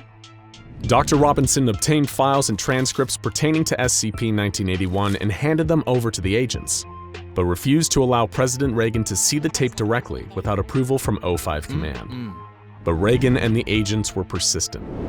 Eventually, O5 Command ordered a private screening of the tape for President Reagan at the Sanford Chemical Processing Plant, a front business owned and operated by the Foundation for Amnestic Production.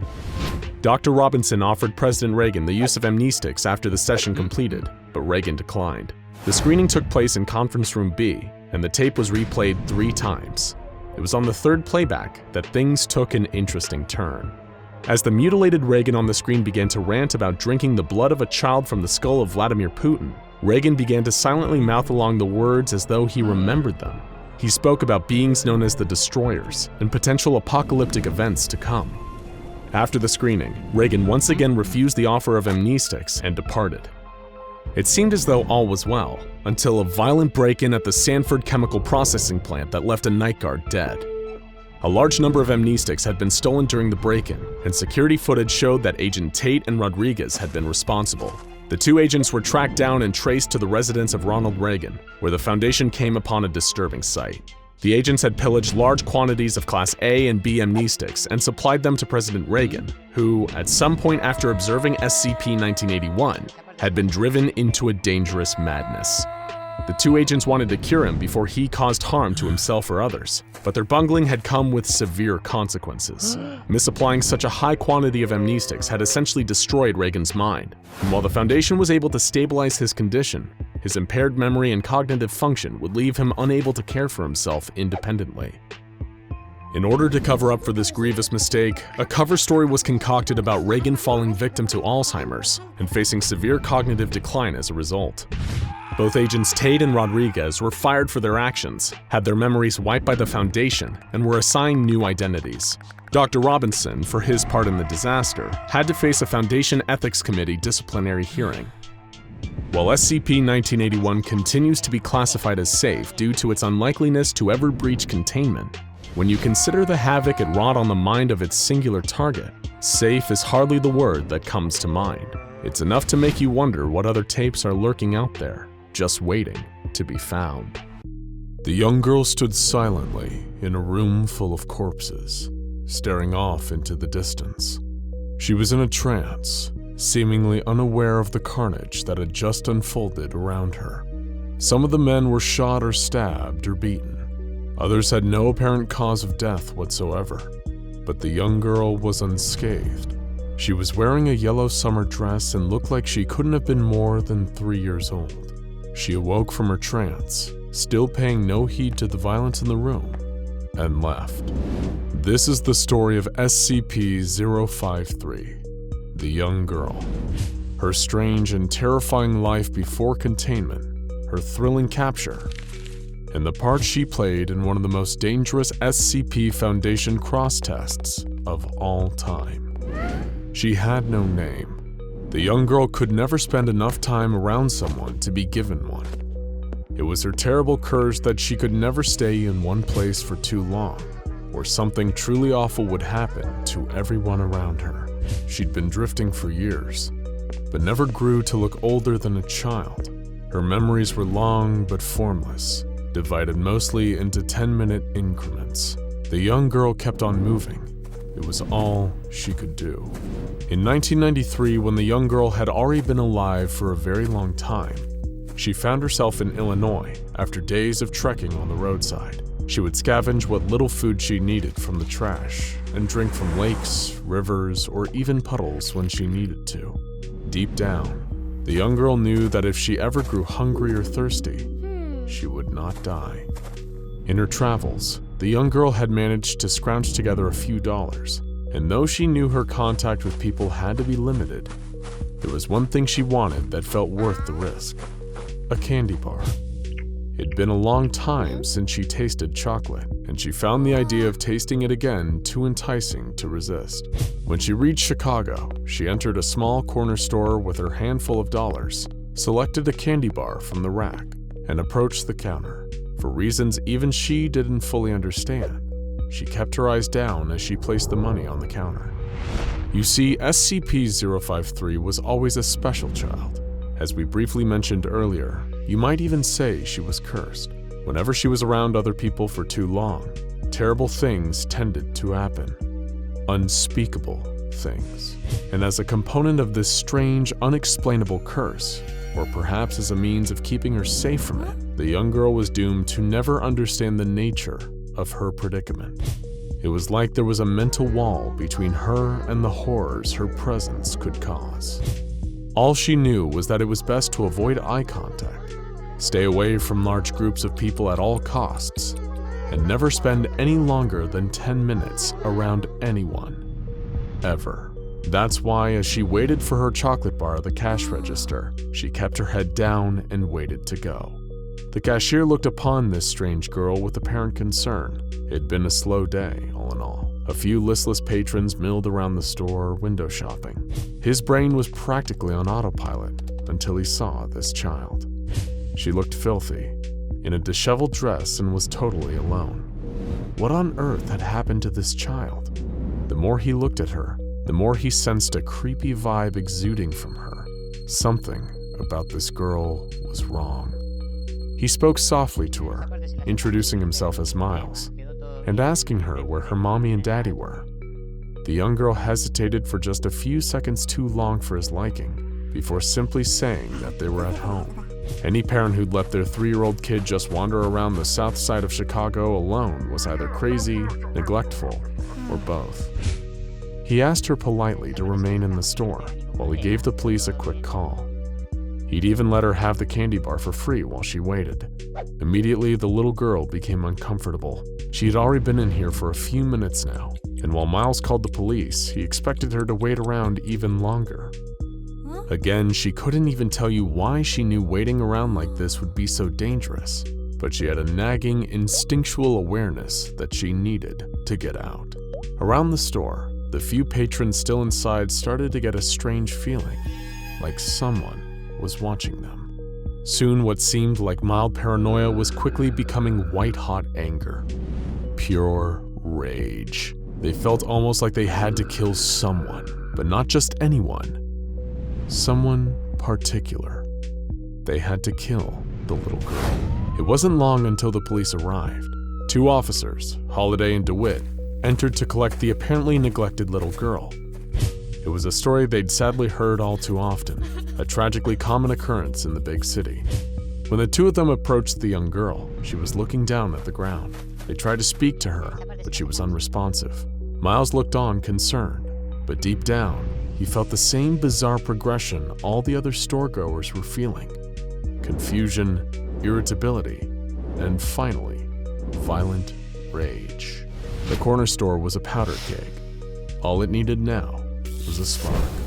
And that spark came when Officer Holiday reached down and took the young girl by the arm. His bare skin touched hers, and it was all over. The cop twitched. His mind washed out in murderous insanity as he reached for his sidearm. Officer DeWitt opened his mouth to protest, but he didn't manage to get a syllable out before Holiday turned and shot him.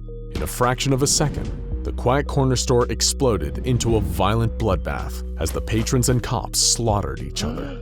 All the while, the young girl just stood there in a trance. Everyone was dead within minutes, except Miles and the young girl. He shakily rose to his feet, his mind carved out by madness, and reached for Officer Holiday's discarded pistol.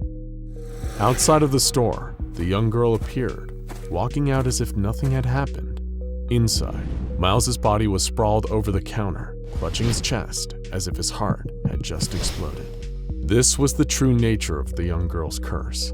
Anyone who meets her eye, touches her skin, or spends over 10 minutes around her is destined to slip into a state of murderous insanity. They'll go into a kill-crazy frenzy and attack anyone around them until all that is left is them and the young girl. At which point they'll try to kill her too, but the mere act of attempting to kill her is also fatal, killing its victims with a massive heart attack or a seizure. The second part of the girl's curse is that she herself can never die. She keeps coming back, unknowingly causing more misery and death along the way. Until, of course, a certain secret organization took notice. That night, the young girl sat in the cavernous interior of a local abandoned warehouse, quietly eating her hard-earned candy bar. Suddenly, she heard a quiet crack in the distance. She tried to move her left arm, but found it was numb. She could barely move it. The girl turned her head and saw a tranquilizer dart sticking out of her skin. Instinctively, she got up and began to run, limping as her left leg started to lose all feeling too. Suddenly, she was surrounded by footsteps as masked men in SWAT uniforms emerged out of the darkness on all sides. The last thing she remembered before slipping out of consciousness was a blindfold being pulled over her eyes and tiny metal handcuffs clasping over her wrists.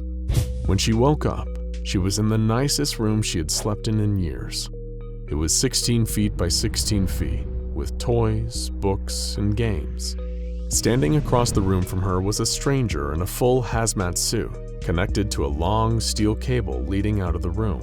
He spoke calmly and politely. A timer on his wrist counted down from 10 minutes.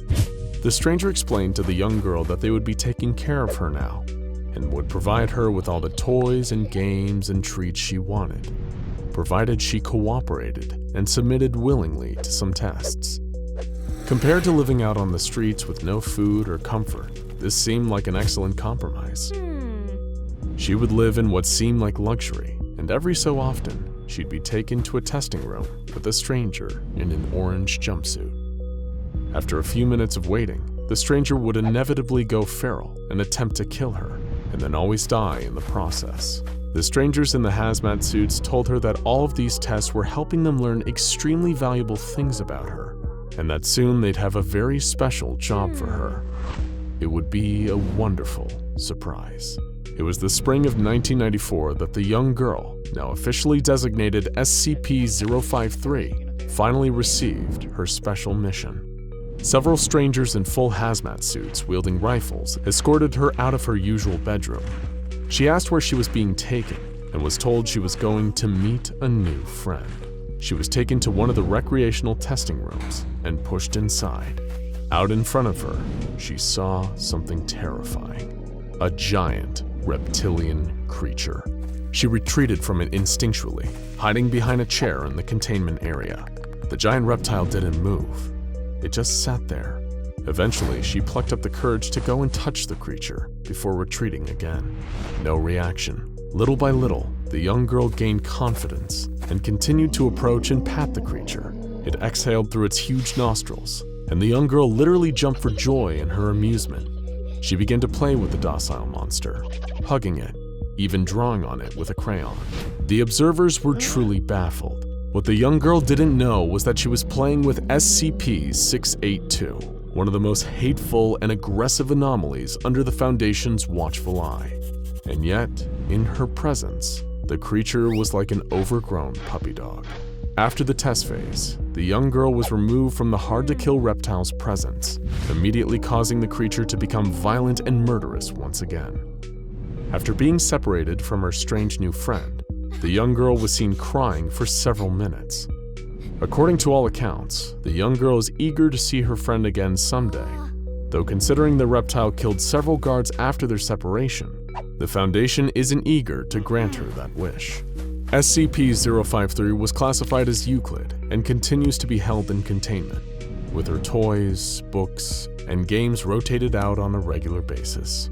Seeing as she shows no sign of aging, this ongoing containment is likely to be the sad, strange fate of the young girl, an anomaly that never wanted to hurt anyone, but an important and cruel reminder that what we want doesn't always influence the world in the way we want. Joseph and Frank were two lifelong squatchers. No, that isn't an insult.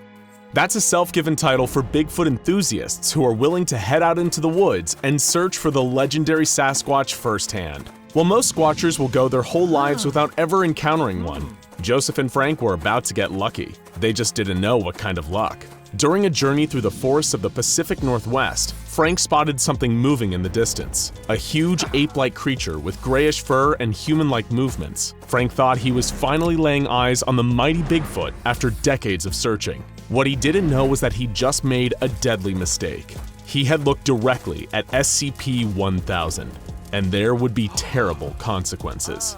Frank was excited. He just achieved the life goal of any squatcher. He tapped Joseph on the shoulder and directed him to look in the direction of the creature. Joseph followed Frank's direction and stared into the distance. When his eyes finally came into focus on the ape-like beast, he froze. His brain just short-circuited. 1 second he was about to encounter the holy grail of his hobby, and the next, he was literally brain dead. Joseph collapsed. In the distance, the ape-like creature disappeared back into the woods. Not that Frank even noticed. He was too busy trying to wake Joseph, but it was no use. Joseph was gone, and Frank had no idea why. The headlines read, "Bigfoot killed my friend." Most people either ignored it or laughed it off. Just a couple of cranks goofing off in a forest and one of them had dropped dead. Who cares? Well, one organization cared. The SCP Foundation. Mobile Task Force Zeta 1000. The Foundation's specialized SCP-1000 detail were alerted to the reports. They sprang into action, tracking down and detaining Frank for questioning. They process 1 million loony Bigfoot lovers every year and usually find nothing, but the death of Frank's friend made it all too clear. They hadn't encountered a Bigfoot, but a real, genuine example of SCP-1000. SCP-1000 rarely ranks among the scariest or most dangerous SCPs, but underestimating the creature is a terrible mistake, because just looking at it gives you a 2% chance of dropping dead on the spot. Frank, despite losing his friend, was one of the lucky ones. The Foundation debriefed him before administering amnestics and making sure that he'd never venture back into those mysterious forests in the Pacific Northwest region. Director Jones, the site director charged with the management of SCP-1000 populations, was given the information on this latest case of an SCP-1000 related fatality. It was a story he heard many times before. For Director Jones, they all seemed to bleed into one another. So what exactly is SCP-1000? And how did it leave poor Joseph dead in the woods? SCP-1000 is a whole species of large hominid ape-like creatures. They're largely nocturnal, but sightings of the creature during the day aren't unheard of. They're omnivorous, mostly seeming to consume plants and insects, and their fur is usually gray, brown, black, red, or occasionally white. The creatures have large eyes capable of impressive vision nestled underneath a pronounced Neanderthal-like brow. Another defining feature is the ridge of bone on the forehead, much like that of a gorilla, that is present in both sexes. According to Foundation studies, the creatures exhibit a level of intelligence on par with that of the common chimpanzee, but nowhere near that of us humans. What they lack in intelligence, though, they make up for in size. The adults can be as large as 10 feet tall and weigh up to 600 pounds. Despite their great size and impressive strength, the creatures are neither aggressive nor territorial. In fact, they seem to instinctively avoid humans, mostly residing deep in the forests of the American Pacific Northwest and in the Himalayan Alps. There have been sightings of SCP-1000 on every continent, though the Foundation has taken pains to exterminate all SCP-1000 populations situated near human population centers to prevent a potential disaster, considering the 2% chance of instantaneous death upon visual contact.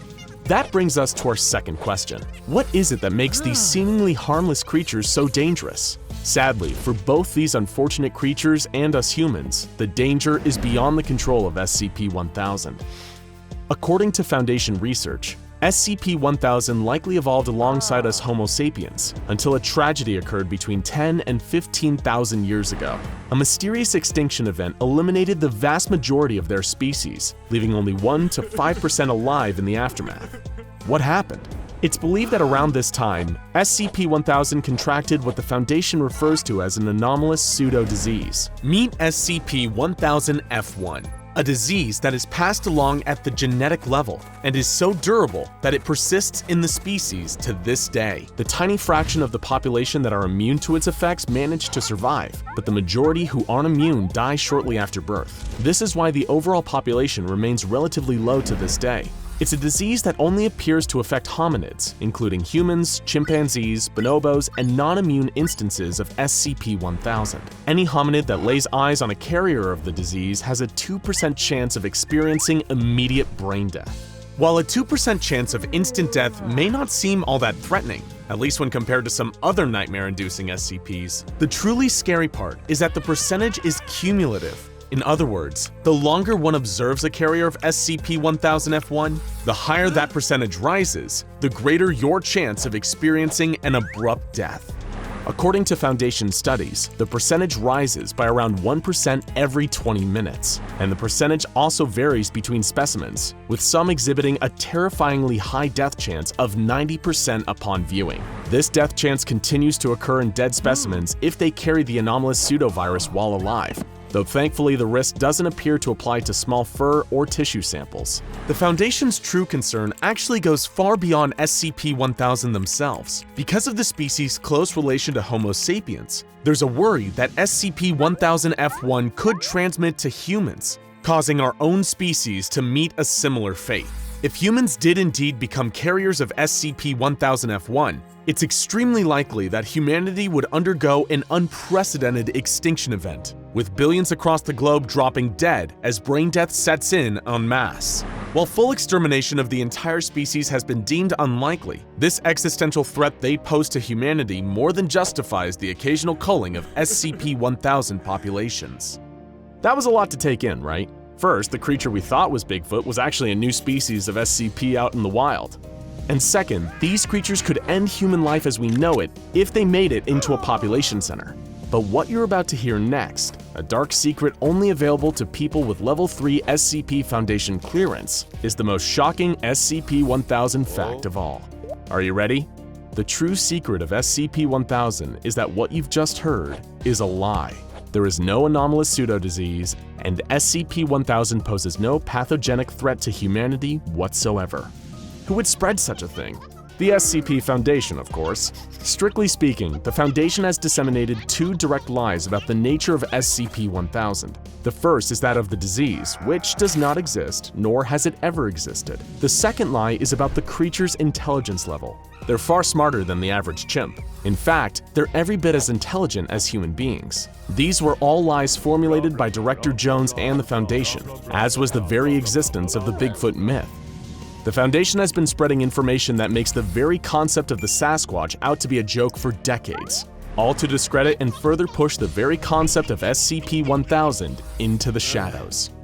But why? The The Foundation is no stranger to coming up with cover stories, but why would they put intentional lies into their own files to anyone below a level 3 clearance? Well, that all comes down to the horrifying truth behind the origins of today's SCP-1000 population. The creatures were first brought to the attention of the Foundation by outcast members of the Serpent's Hand, an organization dedicated to defying the Foundation's activities. These members, known as the Children of the Sun, told them the secret history of SCP-1000. While at first, Foundation personnel like Director Jones didn't want to believe what they were hearing, they soon came to terms with the horrifying truth. Humans and SCP-1000 did evolve alongside each other, with humans occupying the day and SCP-1000 the night. However, while humans were still basic hunter-gatherers, SCP-1000 were undergoing vast intellectual and societal development. They were able to create tools, weapons, agriculture, stable settlements, domesticated animals, and eventually even fully developed cities. It was like nothing the world had ever seen, and wouldn't see for thousands of years to come. Their numbers swelled into the tens of billions as they created culture and technology hitherto unimagined, including weapons of devastating power. Meanwhile, humanity was pushed to the brink of destruction by their competitors' rapid and seemingly unstoppable growth.